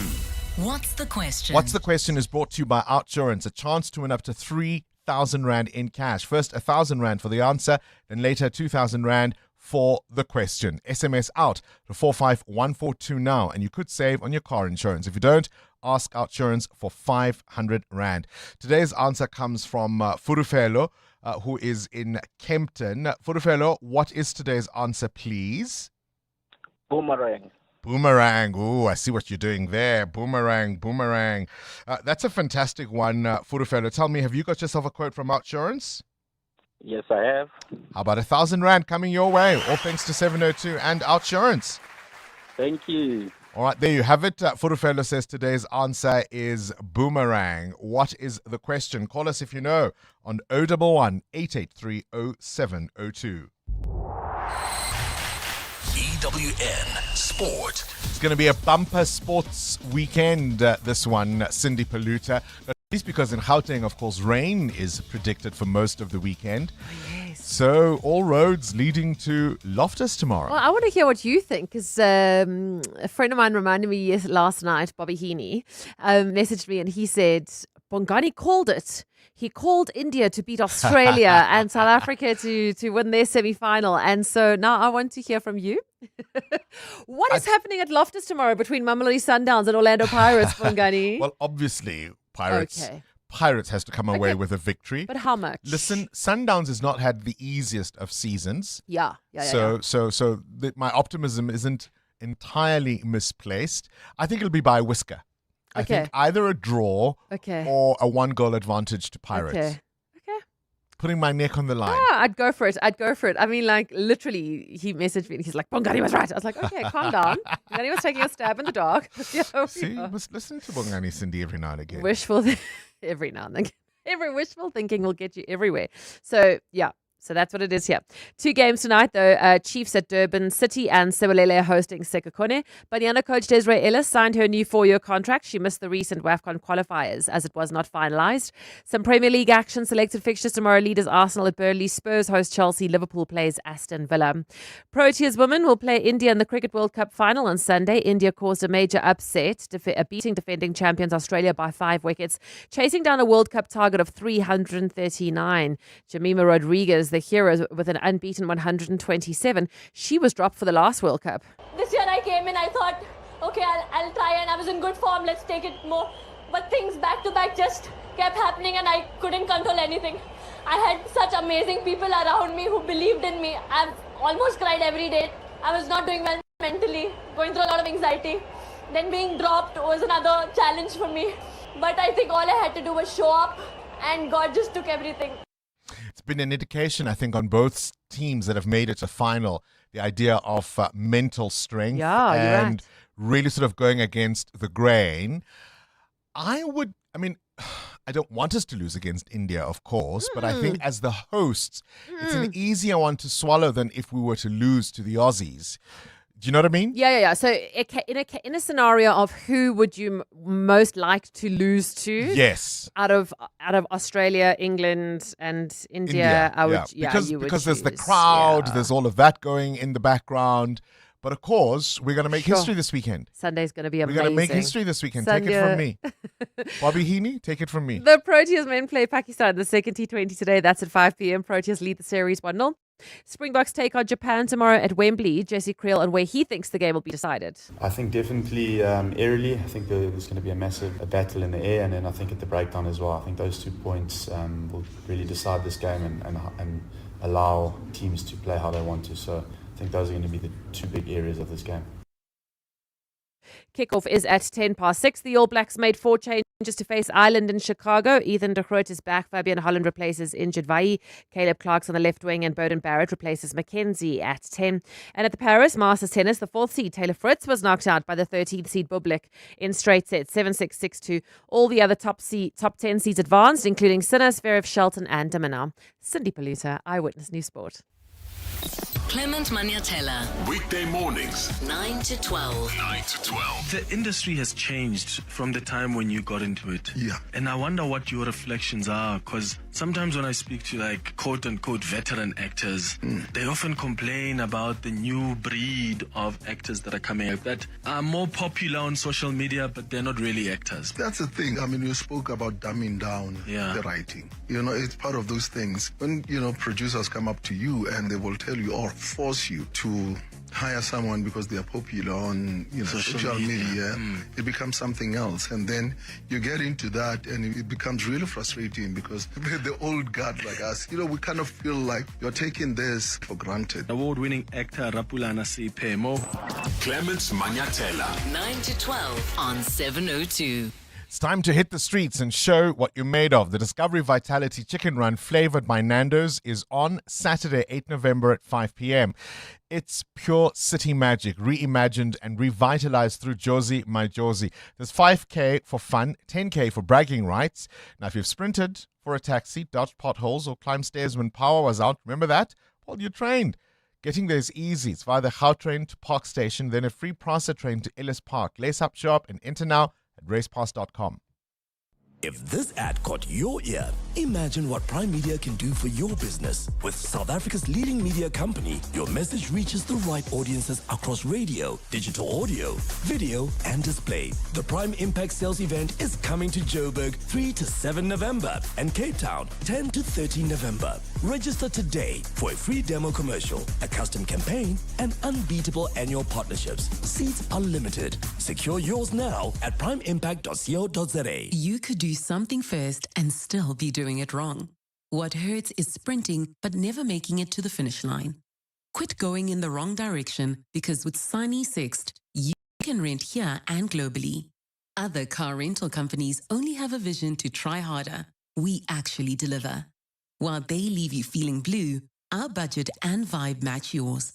For a tailored service offering premium at every stage, book premium car rental excellence with Sani Sixt. Standard Bank and 702 have joined forces to bring you China Unlocked. So China is very dynamic and it's a massive market, as you can imagine. There's about 1.4 billion people, 23 provinces that you would be navigating as an exporter. So the Africa-China trade solutions, or what we refer to as the ACT solutions, are designed to simplify and accelerate trade between Africa and China. It's a combination of financial solutions, trade facilitation, market access support, all under one umbrella.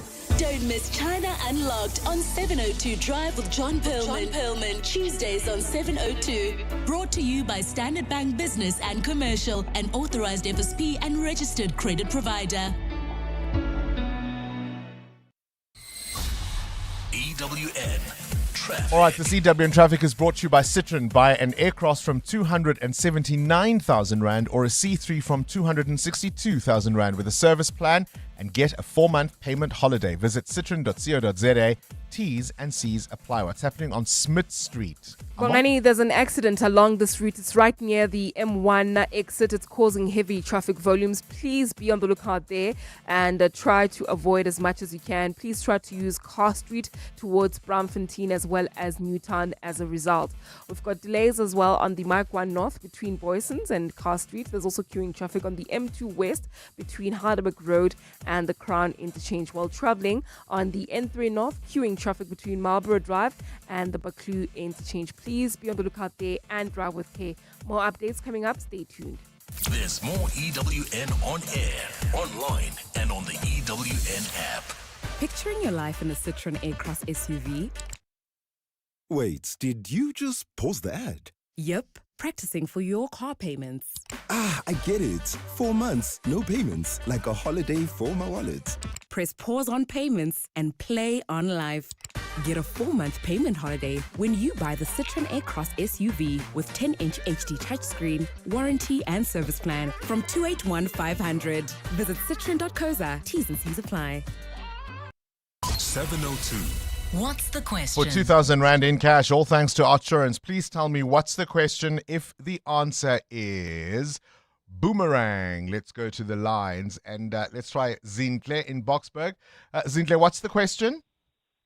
Hi, Bongani. The question is, what is the name of the soundtrack that includes the Boyz II Men single, End of the Road, that topped the charts for 12 consecutive weeks? Yes, indeed. In 1992, can you believe it?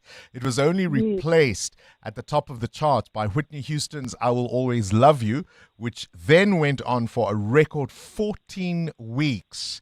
And of course, that record was equaled by Boyz II Men with a later hit, I'll Make Love to You, some years later. But what a fantastic soundtrack. It really was the album of 1992, the Boomerang soundtrack. Congratulations, Zintle.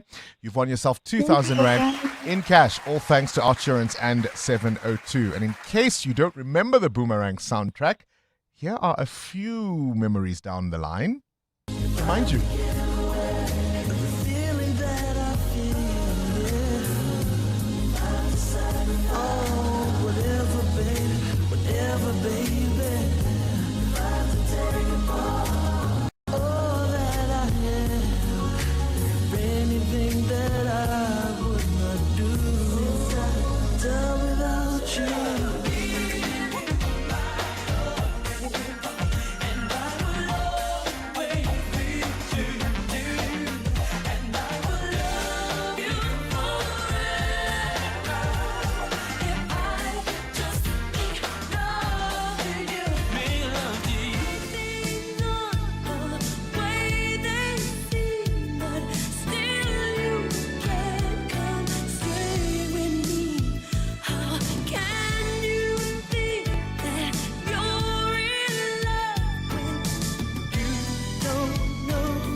could spend 10 minutes trying to fix the office printer or get a 10-minute quote from Outsurance that could save you thousands on your car insurance. For her 2025 Hyundai Exter, 65-year-old Helena now pays only 398 Rand a month. And for her 2024 Haval H6 4x4, 50-year-old Priya pays just 1,178 Rand a month. Ready to get more out of your car insurance? SMS out to 45142. That's out to 45142. Outsurance, licensed insurer and FSP. TCs and information online.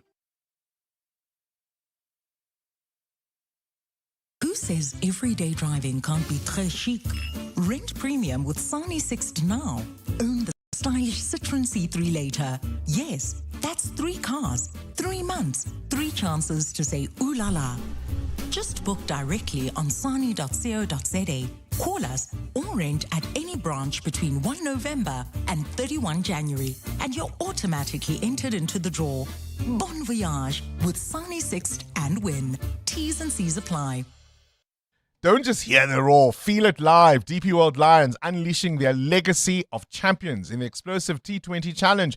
The pride of Josie, the Lions ready to pounce on Boland in their season opener at the DP World Wanderers Stadium, Sunday 2 November at 2 p.m. Feel the thrill of smashing sixes, stunning catches, nail-biting finishes. Get your tickets today at Ticket Pro or visit the DP World Lions website. Don't miss the action. Be part of the legacy. Naked people are great dancers. Because naked people spend less time on insurance admin, they have more time to perfect their moves. Go to naked.insure now, get a car insurance quote in 90 seconds, and get naked. Naked Financial Technology is an authorized FSP. 702. 702. What's gone viral? With Kabazela. What's that sound? Kabazela, what's that sound? Happy Friday. Happy Friday, Bongos. Always good on a Friday. Yes, indeed. What's that sound? What's that sound? What's that sound? Yeah. So, I mean, if you think about sounds or music or something like that, there is nostalgia attached to it. And it could take you back to a place where it's happy memories, it's wonderful, good memories, or just, okay, it takes me back to this time and place. So if you had to listen to this music, which is a massive piece of music on TikTok, it's called Nostalgia Childhood. And this guy put this music up and he said, close your eyes and listen to this music. And what does it make you feel? Now, it may make you feel something. It may make you go back to your childhood, perhaps. But let's take a listen. And then I want to ask a question.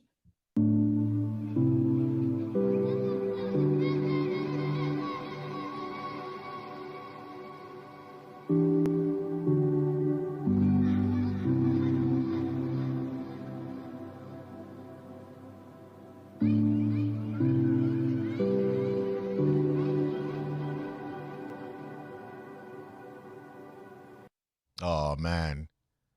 You know what that sound always makes me think? Inception. What does it make you feel? It makes me think of Inception. Yeah, that falling down, that endless falling down. Yeah. Dreamy, look into my eyes. So most people on the comments, if you read this, the comment section, it takes them back to their childhood. Some say it makes them feel sad as well because they miss those times in their lives, right?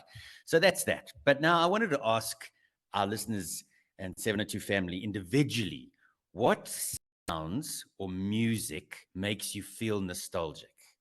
So for me, every time if I hear a piece of Hindu music, it takes me back to number 20 Beacon Road, Germiston, my grandparents' house.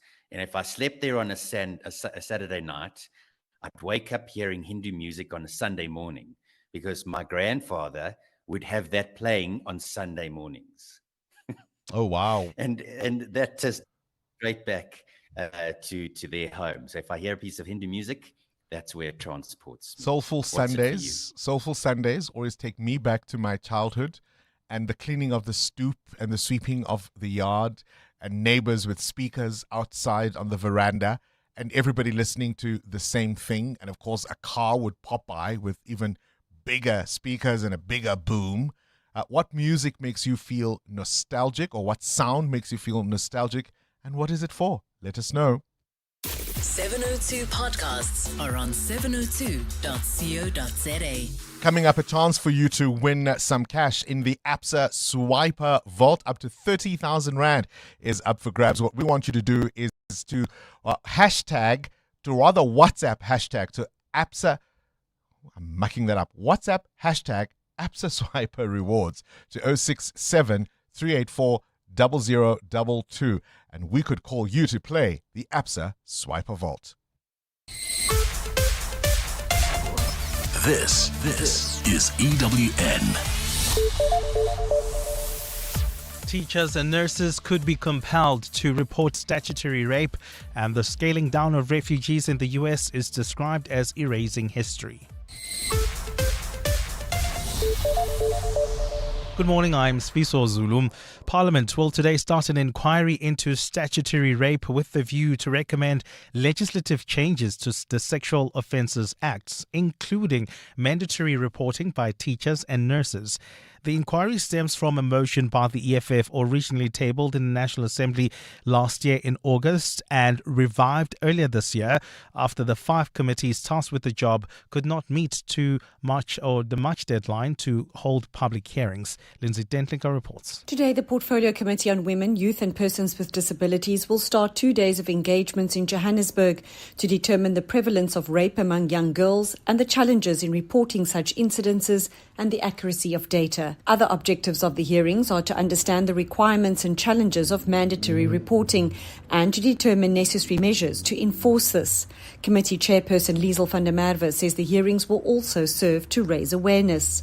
As we know that South Africa is in the grip of a crime crisis, a gender-based violence crisis, as well as a crisis affecting our children where the justice system is failing our children. Next week, the committee will hold hearings in East London before returning to Parliament for the second leg of the inquiry, where the focus will be on gathering input from relevant stakeholders on how to strengthen legislation. The committee aims to table its recommendations to the National Assembly by the end of next month. Lindsay Dentlinger, Eyewitness News, Parliament. The Madlanga Commission has been told that the head of organised crime in South Africa, Richard Shibiri, allegedly accepted an amount of 80,000 Rand from attempted murder accused Vusmuzi Ket Matlala. A detective yesterday, who was part of the team that arrested Matlala in May, says he dropped the names of senior police officials who he had paid bribes to following his arrest. The allegations are contained in a 4-hour-long recording. Matlala consented to the officers recording him upon his arrest during an informal conversation. Oren Singh reports. Vusmuzi Ket Matlala told investigators that he enjoyed the audience of many senior police officials and that their company didn't come cheap. Witness C, a member of Gauteng Counterintelligence Operations, testified about how Matlala alleged to have paid large sums of cash amounting to millions of rands to senior cops. One such cop is the head of organised crime, Richard Shibiri. Matlala allegedly gave Shibiri a gift of 80,000 Rand after he received his promotion. He had given an amount of 80,000 to General Shibiri through a company called Black AK Trading. However, Shibiri was allegedly not happy about the electronic transfer that Matlala had done and insisted the money be transferred back, only to request that Matlala give him the money in cash. Arun Singh, Eyewitness News. Donald Trump's decision to reduce the number of refugees into the US and prioritize white Afrikaner South Africans is seen as a move to accept people who he wishes to stay in America. The US president's new policy says he will welcome 7.5 refugees, down from more than 100,000 a year. A White House memo states that majority of those being accepted will be white South Africans and other victims of alleged illegal or unjust discrimination in their respective homelands. Jabulile Mbata reports. US President Donald Trump stopped refugee arrivals after taking office in January, but has been making an exception for white South Africans despite the country insisting that they do not face persecution in the country. Trump has reportedly spread disinformation about Afrikaners experiencing an alleged genocide in the country. International relations expert Brooks Spector says this decision erases important history. The problem is, of course, that the country has historically and traditionally welcomed refugees, political refugees from all over the world, and the country itself was built on immigrants. And this represents a sharp turn away from that idea. A first group of around 50 Afrikaners arrived for resettlement in the U.S. in May. Jabuli Limbata, Eyewitness News. And officials from the United Nations have warned of large-scale atrocities being committed in Sudan's Kordofan region. The paramilitary rapid support forces advanced on the region in recent days and took control of the city of El Fasher in the neighboring Darfur region, where mass killings have been reported. The capture of El Fasher comes after more than 18 months of brutal siege and has sparked fears of a return to the ethnically targeted atrocities of 20 years ago. The war in Sudan has claimed that the lives of tens of thousands of people, displaced millions, and triggered the world's worst ongoing humanitarian crisis since 2023. Gold is trading at $4,007.65 an ounce. The rand is at 17.30 to the dollar, 22.75 to the pound, 20.01 to the euro. Brent crude oil is at $64.60 a barrel. And in the traffic, we've got delays on the M1 South. This is as you approach Hudson Drive. Please be on the lookout there. There's queuing traffic due to an accident reported right near Empire Road. There's also queuing traffic on the N3 North between the Yearlands interchange and the Kilulis interchange. And in your sports, Gikone can go top of the table tonight if they beat Sibelele. Tomorrow, Sundowns host Pirates. Proteas men take on Pakistan in a second T20 this afternoon. On Sunday, huge one for the Proteas women. They meet India, the World Cup final.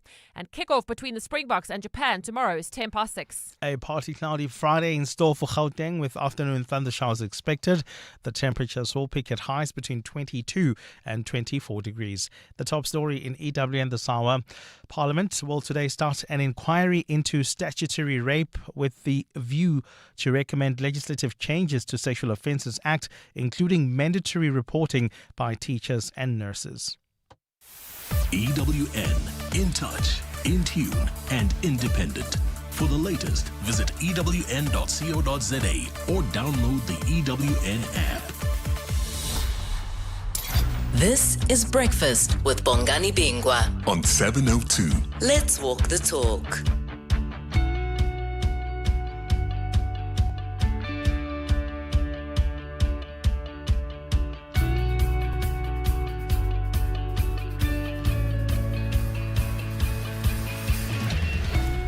This could be a really, really important inquiry. Parliament looking into, I suppose, the definition of statutory rape. And they're hoping, or at least the hope is that legislative changes will be made to the Sexual Offences Act. This was a motion tabled originally by the Red Berets in the National Assembly last year. 5 committees tasked with the job could not meet the deadline to hold hearings, but what comes out of this may be important in terms of really trying to curb the scourge of gender-based violence. So that's something to keep an eye on. It is a Friday. Kabazela wants to know what sound makes you nostalgic and what for. I mentioned Soulful Sundays. I can see a stoop and it's red. You know those stoop polishes, the sunbeam? Yes. With the yellow sun. I can see a ball of pantyhose with which I'm going to scrub or make that floor shine after brushing it. I can hear the music. I can see a neighbor sweeping the yard. Can see speakers on the veranda, and just general good times. What is it for you? What sound? And what does it make you nostalgic for? Muteo? There's a couple of those. I think the first one, and I haven't heard this one in a while, is a cassette popping out of the tape, out of the boombox. Haven't heard that in a while, but another one. Hold on, talking of cassettes.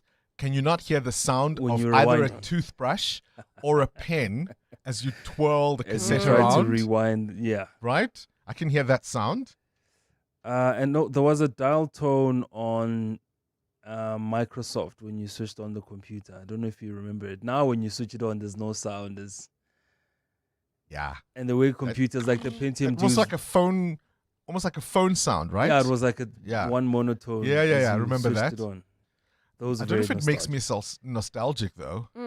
It brings up, it's more triggering than nostalgic. That's how Amo? It has to be any song by Kaja Nin. She's a Burundian musician, singer-songwriter. Beautiful. One of her famous songs is Wele Watu. I don't know how to sing it because I'm going to sound horrible, but Wele Watu, that song just takes me back to Sunday mornings with my family, either preparing for church or just preparing Sunday lunch and just getting ready to sit down and have a relaxed Sunday. My friend sent me a WhatsApp with Johnny Dimba, Diem Sagazi. That's something that makes him a little nostalgic. Who remembers Lindy Wentuli? If you were a Radio Zulu listener back in the day, you would remember Ichijilga 15 years. Uma Lindy. Take us down memory lane. What sounds make you nostalgic? This is Breakfast with Bongani Bingwa on 702. Let's walk the talk.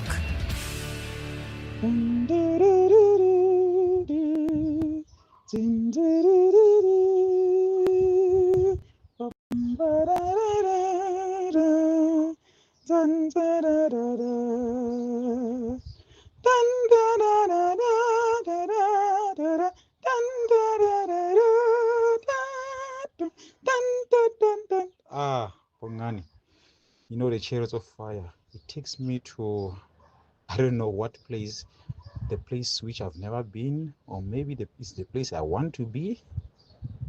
I mean, I feel all nostalgic and everything. Mojalefa from Sasolbeck. Good morning, Kabazela. Good morning, Brabongs and the team. Happy Friday! The sounds that take me back is Bless Bridges, Dolly Parton, the Commodores. Oh, those used to be the Sunday jams in the house. But as well as the voice of Ndate Tusomdau. Oh, Sundays used to be Sundays, huh? Good morning, Bongani and team. Awesome mix day with End of the Road. So I don't know if you did this, Bongani Mtata. At Duke, we had team for the End of the Road song. We had team It's So Natural, You Belong to Me, and team It's Unnatural, You Belong to Me. So it was quite a thing. This was obviously for our music books. What an awesome time. Awesome show. Thank you and happy Friday. Happy Friday. Tandy, happy Friday to you too. I mean, we all have memories and your eyes just light up. There's a big smile on your face. You can actually, because that's the thing about the mind, right? Your brain, you can actually, as you remember certain things, you can smell the smells. You can see the house, the home, and what was going on. Not everything about our childhood was that terrible, was it? EWN Traffic. All right, 14 after 8. This EWN Traffic brought to you by Outsurance. SMS out to 45142 now, and you could save on your car insurance. If you don't, ask them for 500 Rand. Amo? Well, we didn't necessarily have all the gizmos and the toys, but not everything about our childhood was all that bad, right? Not at all. You wouldn't have been able to look at your fancy maps now. No, you would be paging through a map book. Atlas. Who remembers the Atlas, guys? Anyway, what's happening on the road? Well, we've got an accident on the M1 North right near Empire Road. Delays coming out of Harton Drive. There's also queuing traffic on the M2 West between Heidelberg Road and the Crown Interchange while traveling in Braamfontein. Please be on the lookout for that accident we spoke about earlier. It's right on Smith Street near the M1 exit. It's causing heavy traffic volumes coming out of Solomon Street, so please be on the lookout and try to use Car Street as an alternative. I'll have more updates. Stay tuned. There's more EWN on air, online, and on the EWN app. The Outsurance pointsmen know that every car on the road carries a story. Like the eager beaver driving to meet the woman of his dreams. Butterflies in his stomach, GPS on full volume. He checks his hair for the 7th time. Looking good. The Outsurance pointsmen know it's not just a car in traffic. It's a possible love story on the move. Every story's different and every story matters. That's why the Outsurance Pointsmen have been doing what they do since 2005 in proud partnership with 702. Outsurance is a licensed insurer and FSP.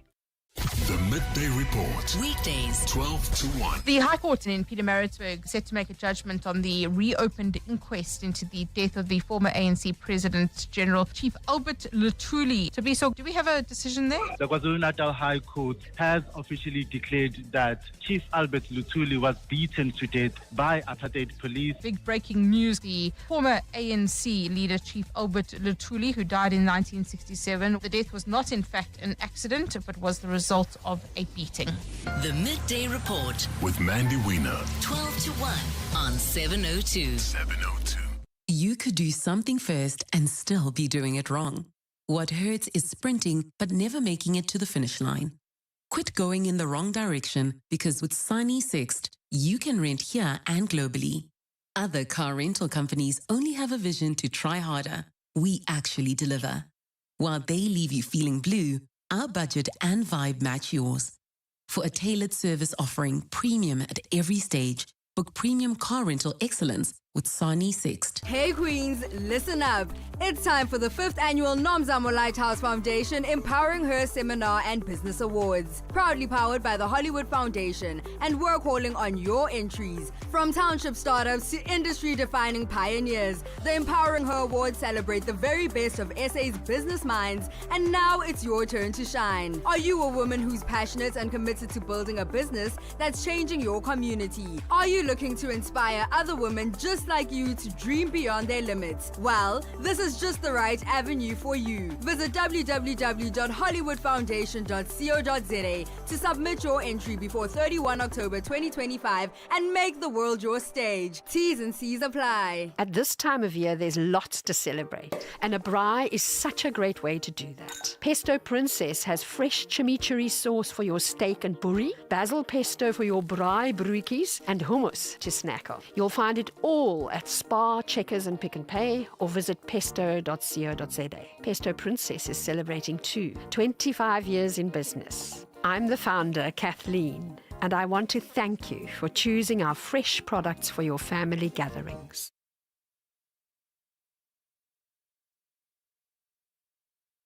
While you're prepping for the best summer yet, make sure you're also planning for a successful 2026 and beyond with Liberty. So next Monday from 3 p.m., 702 Drive with John Perlman will speak to Liberty financial advisor Sheila Ann Roby. From obtaining a financial plan to unlocking your financial potential. Tune in to get the lowdown with Liberty on 702. Liberty Group Limited, a licensed life insurer, authorized FSP and part of the Standard Bank Group. T's and C's, risks and limitations apply. You're with Bongani Bingwa. 702 weekday mornings, 6 to 9 a.m. Hosted in Africa for the first time, this year's G20 summit focuses on solidarity, equality, and sustainability, bringing you news and insights from the summit. The G20 Correspondents Desk on 702 is proudly brought to you by RMB and FNB divisions of First Rand Bank Limited. South Africa, of course, hosting the G20 summit for the first time. It's a pivotal moment for the continent. As you'll know, we've been the only country since 1999 from the continent of Africa included in the G20, and that positions us uniquely to put a spotlight on Africa's priorities on the global stage. And of course, as always, I'm joined by our ace reporter, Nogokanya Mdambo, to talk us through the views, highlights, and insights ahead of the summit. Nogokanya, I look forward to our little dance on Fridays, our little morning rendezvous. Good morning. Good morning. I don't know if you want to call it that. Our rendezvous? Yeah. Our appointment? Good morning to you, 702 Landers. I won't call it a dalliance. Appointment. Appointment. All right, let's start with the G20 Anti-Corruption Working Group. They met this week to finalize global anti-corruption strategies. And I suppose, from a South African point of view, with all of these processes looking to uncover corruption in this country, it's a timely one. Yeah, it certainly is, Bongani. And there's a bit of pragmatism from the G20 working group itself in terms of how they plan on tackling all of this. The question then becomes whether or not they're able to do it in a timely sense, because there's always the complaints about the implementation of certain strategies. And so the conversations have really focused around how to tackle corruption, fraud, money laundering, and so on different levels, whether it's in the public sector, in corporate, whether we're talking transnational, your organized crimes and so on. And so, of course, we're going to have a layered approach to all of it because of the different levels. And the big takeaways from the meetings that we've had over the past week with the anti-corruption working group have been, first, capacitating the agencies that deal with it. So the investigations, the prosecutions, and then your asset recovery. And then lastly, in terms of whistleblower protection, that's been a really big one, protecting the people that bring this to the attention of authorities. I mean, just last week, of course, South Africa was breathing a sigh of relief, finally off that grey list. Yes. How big an impact did that make on us being on that list? Yeah, it's quite an important one. And you would have seen even by government's response to it, how fussy they were in terms of bringing everybody to the table to address the issues of corruption and money laundering. It has a huge impact on the economy in terms of what we can do, investor confidence, what we are able to bring in, administrative costs, so the length of doing business, the barriers in terms of international banks working with South African entities. It's a huge impact, and so that's why it was so important for them to make sure that they deal with it in such a quick manner. So here's one, a tale of two cities, an important story in the Wall Street Journal coming out this week ahead of the G20, and it really talks about what happens when a city has given up the idea that there are areas that are marked hijacking spots. So the authorities know where the smash and grabs might happen or the hijackings might happen. Yeah. And they're so resigned to it, there are signs warning citizens who are really left to their own devices. That's the one side. On the other side, Moody's giving Johannesburg a vote of confidence. Isn't that interesting? It was absolutely interesting. I don't think anybody expected this one. So this didn't qualify as a rating. It was an assessment by Moody, and Moody giving Joburg the thumbs up, saying, and I quote directly here, they have a sound operating performance, moderate debt levels, and a large, diverse other side at 947. He's in the building, and he's been He saying... actually showed up for their interview. He's in the building, and he's been saying time and time again that the city is actually confident about their hosting capabilities, that he's cleaning up the city, not just for G20, of course, post G20 as well. Yeah, right. And how you decide to assess that is a different story. Yeah, I mean, listen, Give them your own assessment. As residents, we'll all breathe a sigh of relief to actually drive on highways at night with that are actually lit. Right. In the early hours of this morning, as I was coming up Greyston, I saw a motorist that was driving ahead of me that skipped a red robot, and the camera actually flashed. Ta-da. It works. Oh, my goodness. As you say, we're counting down. It's a matter of weeks now before the summit actually takes place. Always fascinating to chat to you, Nokanya Mdambo, with this week's G20 Correspondence Desk, brought to you by FNB and RMB, divisions of First Rand Bank Limited. 702, The World View with Adam Gilchrist. Let's catch up now with news from elsewhere in the world. Adam, a very good morning to you. Let's start, of course, with that famous Parisian heist. More arrests have been made. Yeah, 5 more suspects arrested on top of the 2 originally arrested. And what we know is that the 2 first arrested have, quote, partially recognized their involvement. I guess that's a partial confession. I don't know which bit they've confessed to. 5 more suspects. One of them is thought to be part of the 4-man team who carried out the heist, who took the jewelry from the Louvre Museum. What the other 4's involvement would be, could be, I guess that's up to our imagination at this stage.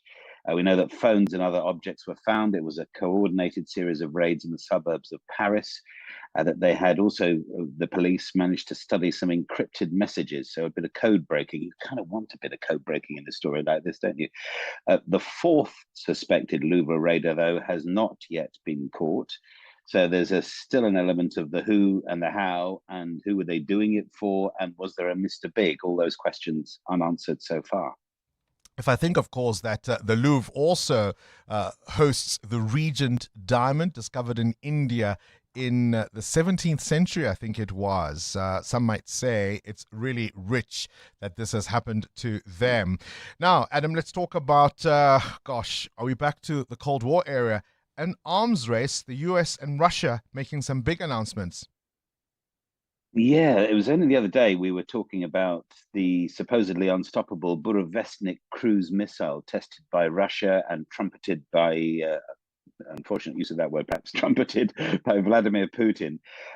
Now we have Donald Trump announcing America is going to restart retesting nuclear weapons. The last one was 33 years ago for the United States under the desert in Nevada. But Donald Trump says it's to stay up with the kind of nuclear testing that Russia and China are doing. Do you need to keep retesting the same stuff? If it works, it works. If it doesn't, then perhaps we better not know. But I suppose it's a posturing thing, isn't it? If you're going to test, we're going to test. But we also have another test. Vladimir Putin says that they have another kind of doomsday weapon, a torpedo called Poseidon. I know you think, well, a torpedo, what damage can that do? This is said to be capable of triggering radioactive seawater swells. So it's a specific torpedo, not to blow things up, but to blow up the sea and possibly make entire coastal cities uninhabitable by basically submerging those cities in nuclear tsunamis. It sounds terribly sci-fi, but the way that the Russians talk about it, very serious-faced, very po-faced, yeah, there are chills. I've been watching the latest season of that political drama, The Diplomat, and Poseidon is mentioned there. So somebody did their research. Talking of Hollywood, Adam, I am thinking Paul Newman, Robin Wright, Kevin Costner, but you're going to tell me about a different message in a bottle.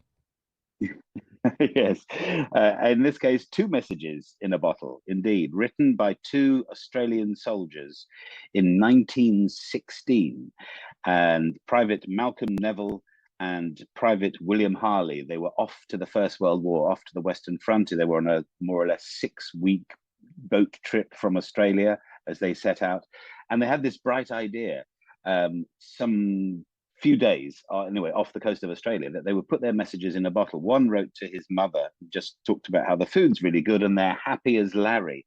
Unfortunately, that was Private Neville, who about 10 weeks later died on the Western Front in those awful trenches.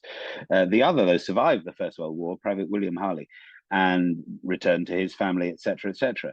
But the messages they wrote, they may not be gobsmacking, but it's the fact that they have now been found. So they threw them into the sea, a few days off Australia, and it's thought that for about 100 years, they must have bobbed to the shore and got buried in the sand in Western Australia. And now they've been found by a woman who likes to de-litter the beach. She turns up on a quad bike and picks up all the litter. She found the bottle, she opened it, thought, right, and she's found their families and passed the messages on. It's just a beautiful squaring of the circle, albeit having taken 109 years. Goodness me. I mean, I think it's just such a time capsule, these messages in bottles. Adam Gilchrist, we'll leave it there for this morning's Worldview. EWN Business. Muteo has got a message of his own, but whether it's in a bottle or not remains to be seen. Muteo, let's talk about the pharmacy chain Dis-Chem. Solid numbers once more. Yeah, recording bulk sales of 16.8 billion rand. Dis-Chem Pharmacies reported a 9% increase in profits as well on the back of stronger wholesale revenue growth. The company's earnings per share was up 9.6% to 73.9 cents. Dis-Chem's wholesale business now services 1,608 independently owned pharmacies, representing approximately 85% of the independently owned pharmacy market. The company opened 17 new stores in the period under review. Oil giants going well, going Shell? Go well, go Shell. Yeah, oil giant Shell reported a stronger than expected third quarter profit thanks to better operational performance from the company. Shell's earnings reached $5.4 billion, beating analysts' expectations. The energy firm also announced a new $3.5 billion share buyback program over the next 3 months. Shell's deepwater assets in the Gulf of Mexico and Brazil performing well, contributing to the company's strong results. The rand? 17 Rand 29 cents. It's weakening against the dollar at this hour. 20 Rand 1 cent against the euro, and at 22 Rand 74 cents against the British pound. Price of gold at $4,009 an ounce, while platinum is up 0.5% at $1,606 an ounce. Brent crude still keeping low for those diesel and petrol prices at $63.92 a barrel. That's your morning business. Stephen Grotas to wrap up the week in business later this afternoon. Shall we leave him a message in a bottle? Get out. For a little later this evening. Oh gosh, coming up, a chance for you to win up to 30,000 Rand in the Absa Swiper Vault. In the meantime, Sfiso Zulu, our number one citizen, at least in this province, doubling down on Amapanyaza. That's right, Bongani. Panyaza Lufi says before launching the Crime Prevention Wardens program, he had asked the South African Police Service to deploy an additional 10,000 officers to the province. The Premier believes one of the main reasons crime remains a challenge is the shortage of police visibility.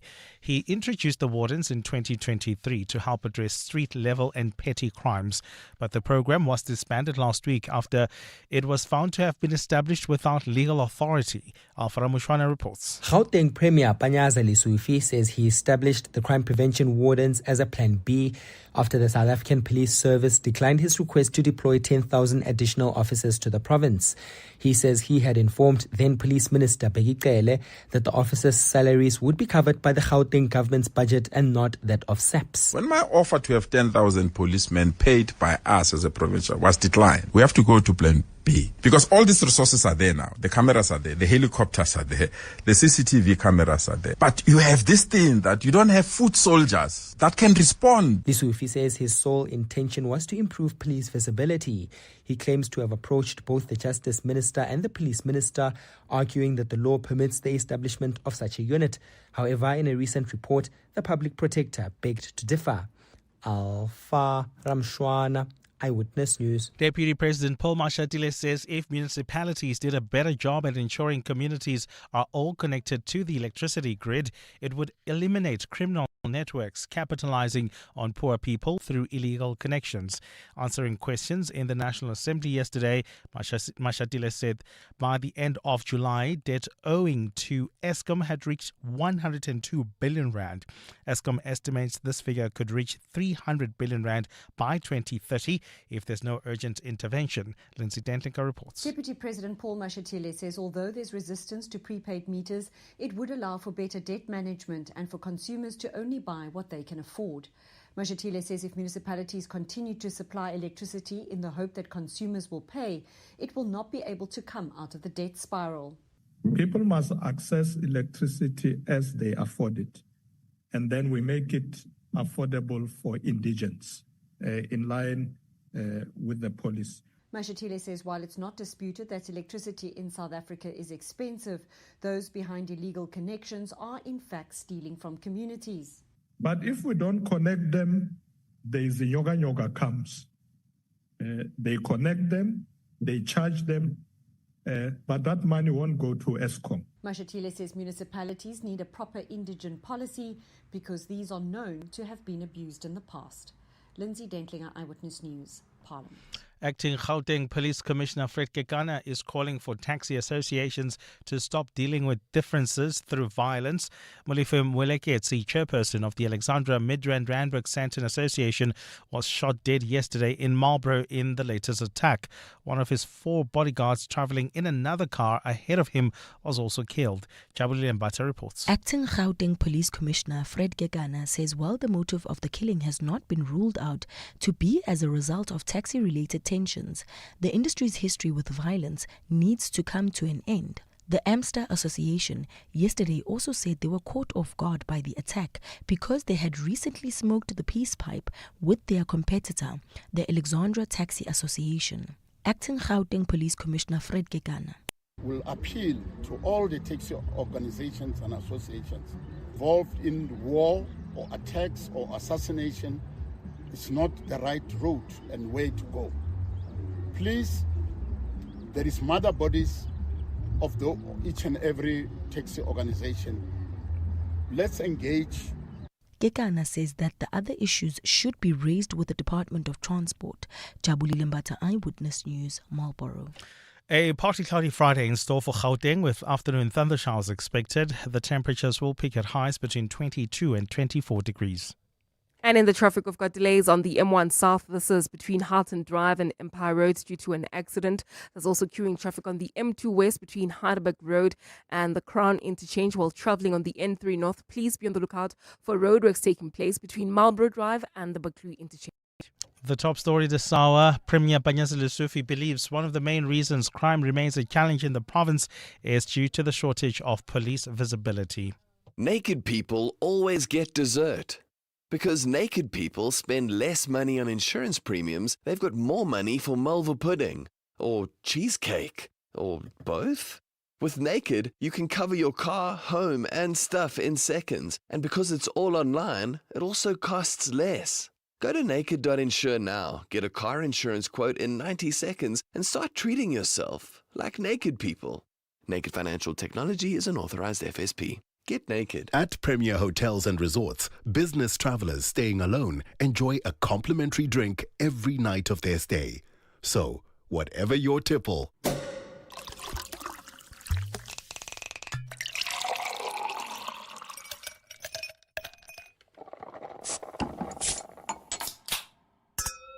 It's on the house at any of our 24 hotels and resorts nationwide. Book today at premierhotels.co.za. Let's rewind 6 years, when Twitter was still Twitter, not a letter of the alphabet. TikTok was simply the sound your clock made. And Zoom just meant enlarging a picture. So it makes you wonder, what will the next 6 years bring? Hino trucks now come standard with a 6-year drivetrain warranty, covering everything from pistons to gears. So although a lot can change in 6 years, our warranty promise won't. T's and C's apply. Hino, all the way. 702. WhatsApp Bongani on 072 702 1702. Hi, Bongs and team. Happy Friday. While boning Esostupu, Ubushaya Lionel Richie, easy like Sunday morning. And then Wesley Senge, Sweet Love from the Commodores. Good morning, Bongani listeners. The sounds that really take me back is not music. It's not any musical note, but nature. Me laying on my granny's lawn under a tree and just falling asleep, and the sound of birds chirping, people talking, slowly fading away, and then you're asleep. That was the best sound, taking me back to my childhood days. Our lives are so busy today that we don't even have that time to just relax and lay under a tree anymore, you know. But anyway, happy Friday, guys. Enjoy. Good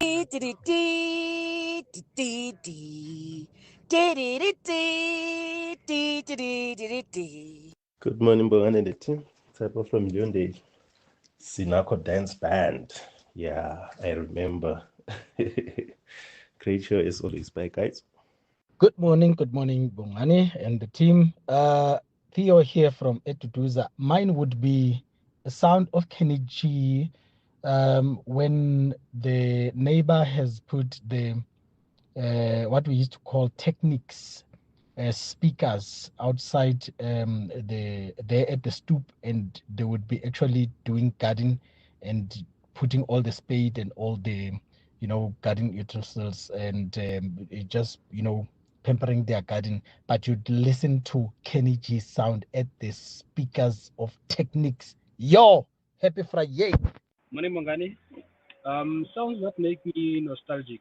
So on TikTok, there was this trend where you could go back in time. So you would, for instance, what you would do is you would go on Google Maps and punch in the address of where you grew up. And Google World, I think it's Google World, would actually show you what your, for instance, your grandmother's house looked like, and you would see your grandparents sitting on a stoop on a random day during the course of the week. And there's just a sound behind that. It's so nostalgic. I don't know how to describe it. I don't Morning, know that. Bongani. For me, it's Sunday mornings back in the days, late 80s, early 90s, Sunday morning, blasting out Amadoda Nawasa Wesale, preparing to go to church, cleaning, cooking, just before going to church. Answering the question, of course, Kabazela was asking about what sounds make you nostalgic. I'm not sure when Google started mapping the world in that sense. And so I'm not sure how far back those photographs would go, but you're saying there's a feature that would give you a moment in time when your grandparents were around? I I'm not so sure about your grandparents, but if you put the year, like say 1994, you can sort of see how that area looked like. Back in those days. Yeah, and not specifics as to, maybe you seeing yourself cleaning your stoop or, but it's like, it can show you, it can take you back. So growing up, it's amazing we even actually had a name for it. Did you have a bona growing up, Amo? That's what we used to call it. This was we used to call it a bona. You used to use it for the stoop and you used it for your school shoes. What it was old or used pantyhose. So you would polish your shoe or your stoop and then you would brush it. And then for extra shine, you would take these old pantyhose, which would be rolled up or curled up into a ball. And that was called ibona. And you would use the bona to shine your shoes and your stoop. And that's exactly what he refers to there in that voice note. My goodness. Now that is taking us back. EWN Sport. Cindy Paluta, a big sporting weekend this weekend. It is. I'm quite excited for the Betway Premiership this weekend. I'll tell you why. Because tonight, Skakone have a chance to go top. They are second on the table. They're 1 point behind Sundowns, and they're playing Siwalele. And also tonight, Kaizer Chiefs are in Durban, yes. But that's an exciting one. And then because tomorrow... Yes. Do you want to tell us what's happening at Loftus? Yes, indeed. In fact, I was looking at the back page of the Wetten this morning. Cardozo mocking Bucks ahead of that duel tomorrow. Yes. This is the Sundowns coach. Who basically says there's nothing to the fact, because the debate was, because Pirates is now out of the CAF Championship League, would this then give the Buccaneers extra motivation to win more domestic competitions? And he says he doesn't think this is going to mean anything at all. It's not going to be the case, because if anything, he says Pirates will regret the fact that they will not only lose out on Champions League action, but might not make it to the Club World Cup in 2029. So he's not moved. And if for no other reason, tomorrow the Bucks should win. I hope people are watching you on YouTube, because your face is just so expressive when you said that whole thing. And I would have brought you the audio from the press conference, but unfortunately they didn't allow journalists to put their recording devices on the table. So it wasn't great quality, and you'll be frustrated more. But it was so worth Bongani rather saying it than Cardozo, I'm not going to lie. Good news, Banyana coach Desiree Ellis signed her new 4-year contract. She missed the recent WAFCON qualifiers because that contract wasn't finalised. Premier League action, selected fixtures tomorrow. The leaders, Arsenal, are at Burnley. Spurs are hosting Chelsea. Liverpool plays Aston Villa. Reds boss Arne Slot doesn't think the Reds are under pressure, even though they've got 6 defeats in 7 games. If you're on a run of results like this, if you play for Liverpool, if you manage Liverpool, you know the pressure is there. And that gives me the feeling that Saturday, when our players will show how much it means to them, our fans will be incredibly supportive for us Saturday. But again, we face a team that has rested a week to play us. Proteas women will play India in the Cricket Cup final on Sunday. India caused a major upset, beating defending champions Australia by 5 wickets, chasing down a World Cup record target of 339. Jemima Rodriguez, the heroine, with an unbeaten 127. Here's Australian captain Alyssa Healy. Ultimately, I just think we dished up a little bit too much junk to hit at times, and also probably just didn't capitalise on the opportunities that we did create. So, yeah, disappointing. It sort of feels a little bit un-Australian to be, not as clinical as what we normally are, knowing how well we've played this World Cup. Feels a little bit disappointing sitting here. Proteas men play Pakistan in the second T20 today at 5 o'clock. Quinton de Kock admits they're not sure what to expect in Lahore. They'll definitely come back out fighting hard, but I think we'll just mentally prepare for that. Who knows what we're going to get? January, our last wicket, some of the Pakistan guys were saying that they were played totally different to what they're used to in the PSL, and at this moment I think we're unsure what we're going to get. Japan have a former South African on the bench for tomorrow's game with the Springboks at Wembley. Tyler Paul, who played for the Sharks before moving to Japan in 2021, made his debut last weekend's loss to Australia. Kickoff tomorrow is 6:10. All Blacks play Ireland in Chicago tomorrow night. 4 changes from the Bledisloe Cup as Ethan de Groot, Caleb Clark, Fabian Holland and Bowden Barrett all start. And in tennis at the Paris Masters, the big upset, the 4th seed Taylor Fritz is out after losing to the 3rd seed Bublik in straight sets 7-6 and 6-2. Cindy Paluta, Eyewitness News Sport. EWN Traffic. Let's catch up with the roads. Our final update for the morning, Amo. Well, Bongani, we still have got those roadworks taking place on the R21 North right near Olifantsfontein Road. Please be on the lookout there while travelling. On the N3 North, more roadworks are causing delays between Vincent Chabalala Road and the Baklu interchange. There's also queuing traffic on the M2 West between Heidelberg Road and Boyson's Road due to an accident there while heading towards Germiston. Please be on the lookout for an accident along the N3 North. It's right at the Airlines interchange causing delays. More updates at the top of the hour. Stay tuned. There's more EWN on air, online, and on the EWN app. Insurance claims are stressful enough. Fortunately, with the OUTsurance business insurance, when you claim, your excess is a fixed amount, not a percentage of the claim. For medical specialities like dental, physiotherapy, surgical, and other industries, OUTsurance business insurance are trusted experts in insuring your business. Get more out of your business insurance. Get a quick and easy quote today. Call 08600 60,000 or visit outsurance.co.za. A licensed insurer and FSP. T's, C's, and information online. Before a masterpiece takes shape, there's a single line that starts it all, until every curve and every angle reflects the clarity of a single vision. And only then does inspiration take its final form. The all-new Audi A5, designed to inspire. Starting from $14,499 per month with a guaranteed future value. Visit audi.co.za or your nearest dealer for more. T's and C's apply. To celebrate 25 years of helping you live the Premier life, FNB Premier is giving you a chance to win a 14-day European tour experience and other cool monthly prizes. Open any FNB Premier account from September to 31 December 2025. Switch your salary, swipe or tap a minimum of 2,000 Rand per month for 3 months straight. Spend and win with FNB Premier. FNB, help changes everything. TCs and competition rules apply. FNB, a division of First Rand Bank Limited, an authorized financial services and credit provider. Coming up on the Clement Manyatela Show on 702. Clement Manyatela coming up on your radio between 9 and 12. A very good morning to you, Clement. Happy Friday. Hello. Happy Friday. We've made it to the end of this week, eh? Can we make it to the end of the year, sir? Okay. Like, you're at the week. No, I want to get to the end of the year. I'm just happy to be at the end of this week. I'll get to the year later. Yeah. There's still a whole G20 summit coming up. Before there are all these inquiries. I mean, so much on the go. Take your pick. What's on the show? So, do you celebrate Halloween? Not really. I know my daughter wants us because I don't live in that kind of neighborhood. So we've never really. I used to go to my friends' homes. So we'd get in the car and we'd go trick or treating at my friends' homes. Because I don't live in that kind of neighborhood where you can just walk up next door and say trick or treat. Okay. I'm on the wrong side of the highway, you see. Okay. Okay, so I've seen that even when I was leaving home, I saw some houses have already Halloween doing decorations. Yeah, so I've never really celebrated it, but I think today I'm from the Guy Fawkes I want to area. check it out. We used to do it Guy Fawkes. You need Guy Fawkes.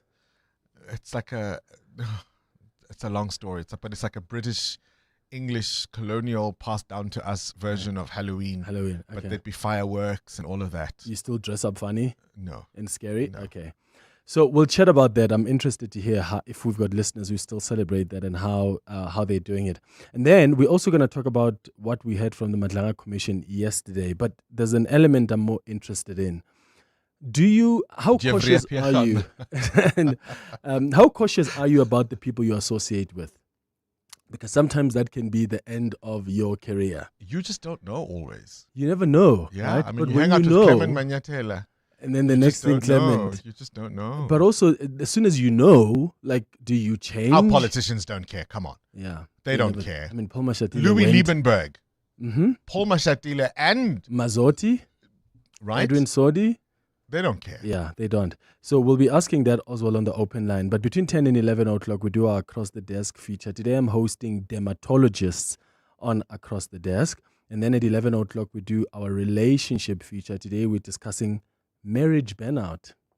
What's Have I heard of that? What's marriage burnout? You know, you've got burnout, like work burnout. Yeah. There's also marriage burnout. And it's not so much about just being exhausted with the fights, but it's that consistent sigh and unhappiness in a marriage, and you have to dig deeper to find out if you're just not. Watch out for contempt. Watch out for contempt creeping in. Mhm. Those sighs Mhm. start, and that's a very, very big red flag. Yeah. So I've got to ask you this question. Sure. When are you doing colleague fatigue? Clement Manyatela on your radio between 9 and 12. Get ready to win up to 30,000 Rand cash plus a shot at a JQ J5 Vortex with Swiper by Absa Rewards and 702. Ba-dum-bum, ba-dum-bum. Time to play the Absa Swiper Vault on 702. Up to 30,000 Rand up for grabs. So we asked you to WhatsApp hashtag Absa Swiper Rewards to 067 384 0022. Now, if we call you back, the Absa Swiper Vault will open. The cash will come rolling in. You have to shout, "Swiped!" before it closes, and everything is yours. Absa Rewards members stand to win an extra 5,000 Rand and go into that draw for a brand new JQ J5 Vortex. Plus, they'll throw in 3 months premium car insurance from Absa Insurance. Only on 702, your story matters. Absa is an authorized FSP and registered credit provider. T's and C's apply. Now, you can win big with Absa. If you pay with your Absa Visa card, you could earn your share of 120 million Rand in real cashback from Absa Rewards. This is until the 15th of January. And of course, if you enter the Absa Swiper competition, you could drive away in one of those 10 brand new JQ J5 Vortex cars. Your story matters. Absa is an authorized financial services provider and registered credit provider. Today we're playing with Mahmoud in Roodepoort. Mahmoud, very good morning to you. Good morning, Bongani here in the team. Are you ready Thank God it's Friday, TGF. It's about to get really, really good for you, I can tell you. Are you ready to play the Absa Swiper Vault? Yes, please. You've been listening all week. You know how it works. You've got to shout "swiped" before it closes. You get to keep everything until that point. However, if the vault closes before you shout "swiped," you lose everything. Are you ready to play? Yes, I am. Let me hear your swiped. Swiped. Is it strong enough? Hey, just try again one more time. Swiped. What was that? Swiped. Ah, there we go. That's the one. That's the one. That's the one. All right, here we go, Mahmoud. Good luck. Let's open the Absa Swiper Vault. Welcome to Swiper Vault with Absa Rewards. The vault is now open. 8,000 Rand. 5,000 Rand. 3,000 Rand. 4,000 Rand. 5,000 Rand. Swipe! How close have you? All week, without exception. Mahmoud? Yes. Did your swipe come in time? There was a bit of a break in the sound, in the signal. No, there was no break. I said swipe. Wasn't there a break? Wasn't there a break? Are you sure? No, definitely not. Just making you sweat a little more on a Friday. So far, Mahmood, you've won 25,000 Rand. Congratulations, buddy. Woohoo! Absolutely fabulous. On the Absa Swiper Vault on 702, 25,000 Rand is yours because, of course, you did say swiped before the vault closed. Now, I've got to ask you, are you an Absa Rewards member? Definitely have been for a long time. For a long time. And that, my friend, gives you an additional 2,500 Rand in cash. So your tally now is 27,500 Rand. Now, having had that Absa Rewards card, have you swiped it since the 1st of October? Crazily. Definitely. Crazily. Well, we'll give you more reasons to swipe because that means another 2,500 Rand. So you, my friend, have won a total of 30,000 Rand in the Absa Swiper Rewards. Congratulations just for being that Absa Rewards member. Thank you so much, Absa and 702. You made my day. You are welcome. You've won that extra 5,000 Rand. Now, final question. Do you have a valid driver's license? Yes, I have. That means your name is going into that draw for a brand new JQ J5 Vortex. And if you win, we'll throw in 3 months premium car insurance from Absa Insurance. Mahmood, congratulations.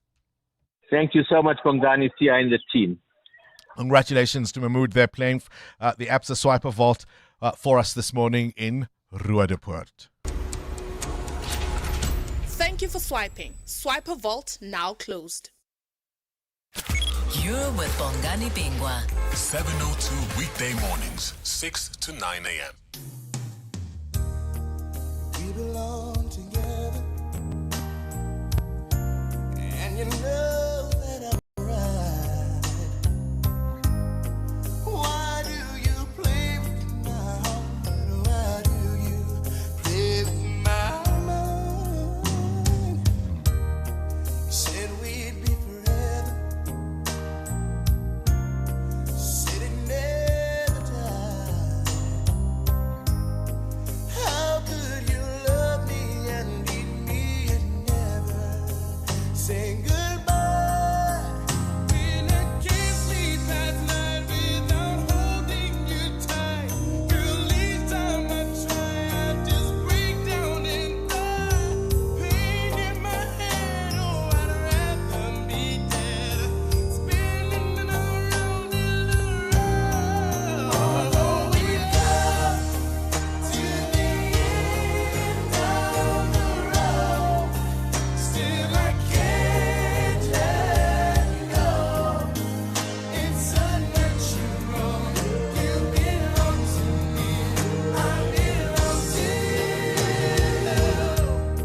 Girl, I know you really love me.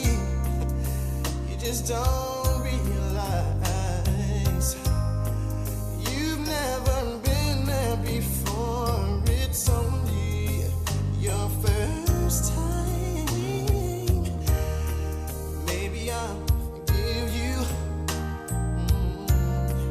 Maybe you'll try. We shouldn't be happy together forever. You and I. Love me again like you loved me before. This time I want you to love me much more.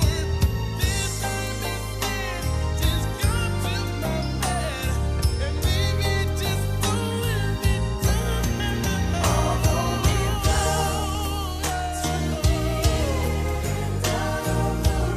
end of the road, still I can't let go, baby. Say you belong to me, I belong to you. I know what I'm gonna do.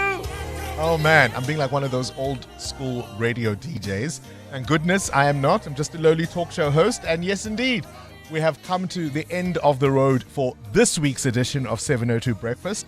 Hope you have yourselves a fantastic weekend. Be careful on the roads. It's going to be a rainy one, we are told. Lots of reasons to stay at home this weekend, even though it's month-end weekend. Lots of sporting action. Good luck, Pirates. Good luck, Arsenal. Most importantly, good luck to the Proteas women in that World Cup final on Sunday. We'll see you bright and early on Monday morning. It's 9 o'clock. This is EWN. Good morning, I'm Fiso Zulu. A suspect charged with the shooting of 7 teenagers in Westbury will appear before the Johannesburg Magistrates Court this morning. The 20-year-old was arrested at a school in Diepkloof, Soweto. After writing in Westbury will appear before the Johannesburg Magistrates Court this morning. The 20-year-old was arrested at a school in Diepkloof, Soweto after writing his matric exam this week. 2 teenagers died and 5 others were injured when gunmen opened fire at a suspected drug den last week. Police spokesperson Brenda Moridili. Investigations are ongoing to track down the remaining suspects. 2 of the 5 injured victims have since been discharged from hospital. The SAPS urges the public to assist in the investigation by providing any relevant information to the Crime Stop number. The family of slain Gauteng taxi boss Lufi Muleketsi says there was an attempt on his life earlier this year. Muleketsi, chairperson of the Alexandra Randburg Midrand Taxi Association, was shot in Marlborough yesterday. One of his bodyguards was also killed and another injured along with the motorist. Jabuli Lembata reports. Spokesperson for the Muleketsi family, Ruben Matlagare, says his relative survived a deadly attack earlier this year. There was an attempt. So he had security working with him, but this type of things do happen. Like I said, the family is shattered. He says they have no idea who is behind the Muleketsi murder. And while police haven't ruled out taxi-related tensions, Matlagare says the association had resolved all issues they had with the Alex Taxi Association. He adds Muleketsi was a leader who pioneered peace in his organization. He is survived by his wife and 4 children. Jabuli Lembata, Eyewitness News, Marlborough. Johannesburg Mayor Dada Morero says he's unfazed by the latest motion of no confidence against him.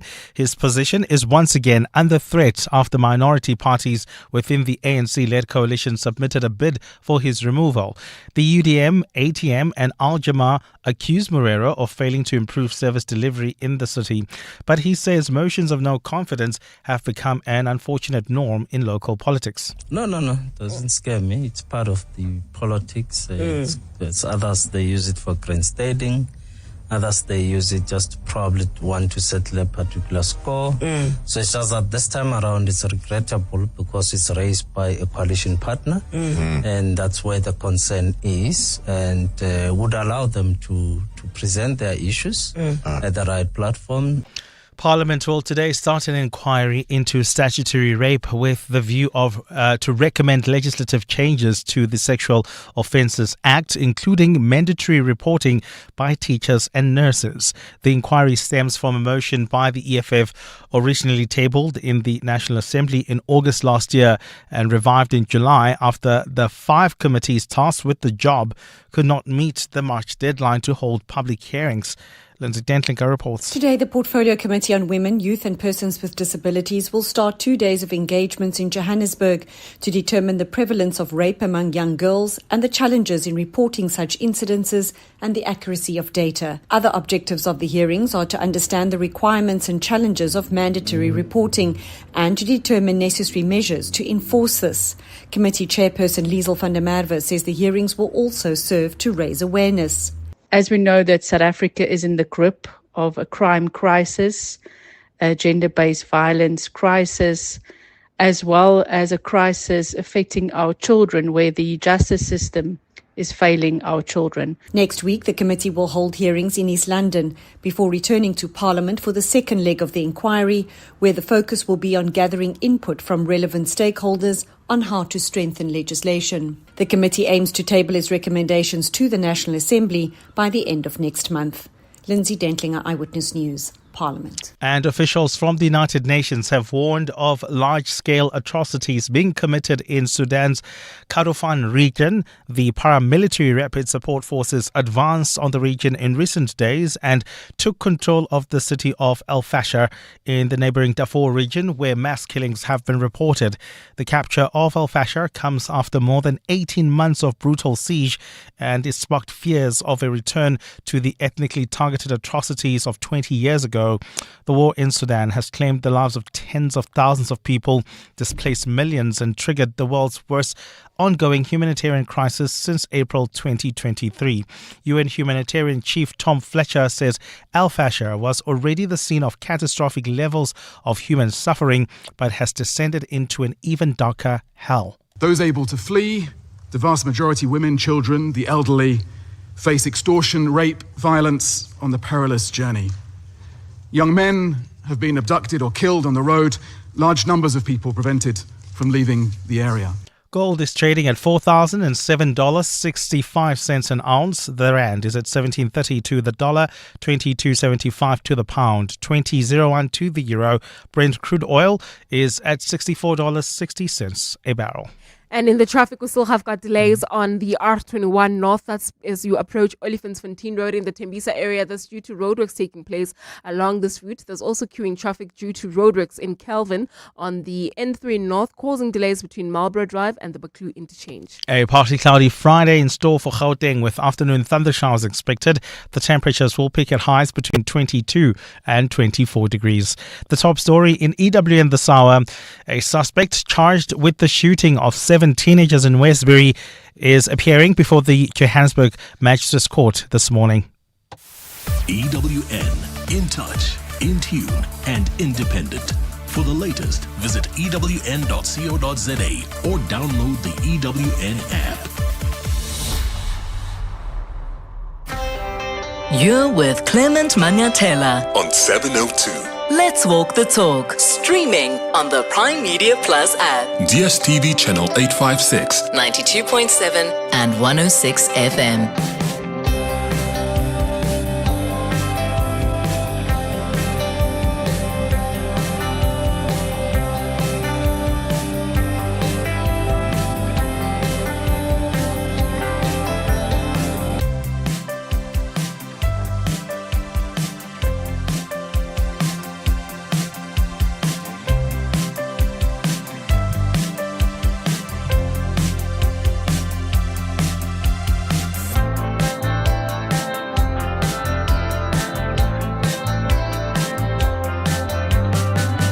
7 minutes after 9 o'clock. Dumelang. Happy Friday. Welcome to the Clement Manyatela Show. Wonderful, wonderful to have you with us here on 702. I hope you're well this morning. Why do I feel like playing you a song? Maybe I want to play myself a song. It's a Friday, guys, and the weather is like weathering. I just feel like playing you a song. Do you agree? Give me a thumbs up if you agree. And I might just have something very interesting and special.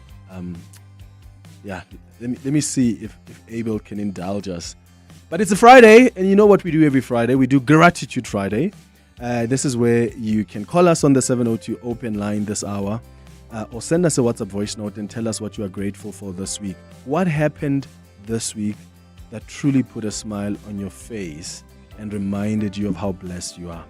Give us a call on 011-883-0702. The WhatsApp line is 072-702-1702. It's Halloween. Apparently, some people still celebrate it. It's actually an American holiday, but some South Africans are adopting it, and they've been adopting it, some of them. So let me know how you are celebrating it tonight if you are a big Halloween fan. Did you hear the revelations that came out of the Madlanga Commission yesterday? I mean, Kat Matlala is angry, eh? And I think he's willing to reveal it all. Parliament, by the way, is considering bringing him to the Parliamentary Ad Hoc Committee. But I worry about his safety now. Given that we know that there is a recording that he spoke to this police officer after he was arrested and revealed a lot about the monies that he's paid to politicians, to these top cops, the relations he has with these powerful people. And I bet you it's not just the people he mentioned. There are probably more people. I'm worried about his safety. I hope they don't try kill him in jail. Because it sounds like this is someone who has decided to speak. And we need him to stay alive so he can reveal it more. He was recorded by a police officer after he was arrested, and he's revealed that he has paid monies towards Minister Senzo Mkunu's presidential campaign. He also claims to have given Shadrach Sibiya, the Deputy National Police Commissioner, about 1 million rand every time he got paid for that over 300 million rand tender he got from the SAPS when Becky Cele was minister. It was ultimately cancelled by Senzo Mkunu. And it looks like that's what got him angry. Because it seems like he's been giving monies towards Senzo Mkunu and Brown Bohotsi, and the whole idea was that they were going to protect that contract. And they failed to do that, it appears, from what we are picking up from the evidence presented. And now he got angry and said, you know what, I'm going to mess you guys up. And that's exactly what he's doing now. He's speaking and revealing it all. So what stood out for you yesterday? I mean, it's clear that there are people that this Cat Matlala is associated with that are probably anxious right now. Senzo Mkunu's political career is shaky because he chose to associate himself with characters like Brown Bohotsi, who are linked to people like Cat Matlala. In fact, here's what witness C told the Madlanga Commission yesterday. Mr. Matlala's engagement with former Minister Cele and what he shared with you there. Thank you.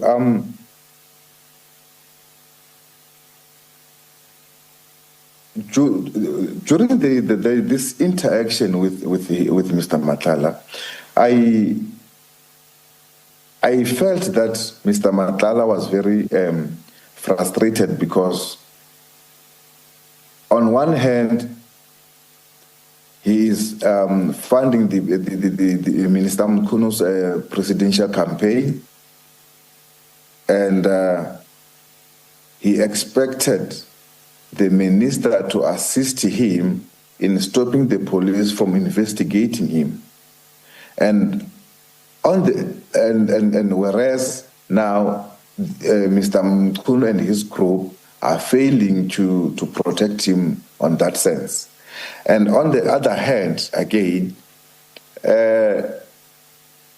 after we have arrested him, he also informed us that on the previous day, which is the 13th of May, 2023, his contract with SAPS had been cancelled. 13 May 2025, his contract with SAPS, his tender contract with SAPS had been cancelled. Then he felt very disappointed to say that, yes, I am funding the person who has all the powers to can make things happen to me, for me, and that person is not giving me any assistance. But that person is just as extending a receiving hand from my side. Witness C, with reference to paragraph 101, what steps then did Mr. Matlala say he intended to take in light of this double disappointment that he had experienced? Thank you. On the date that we arrested him, he had informed us that he had sent a text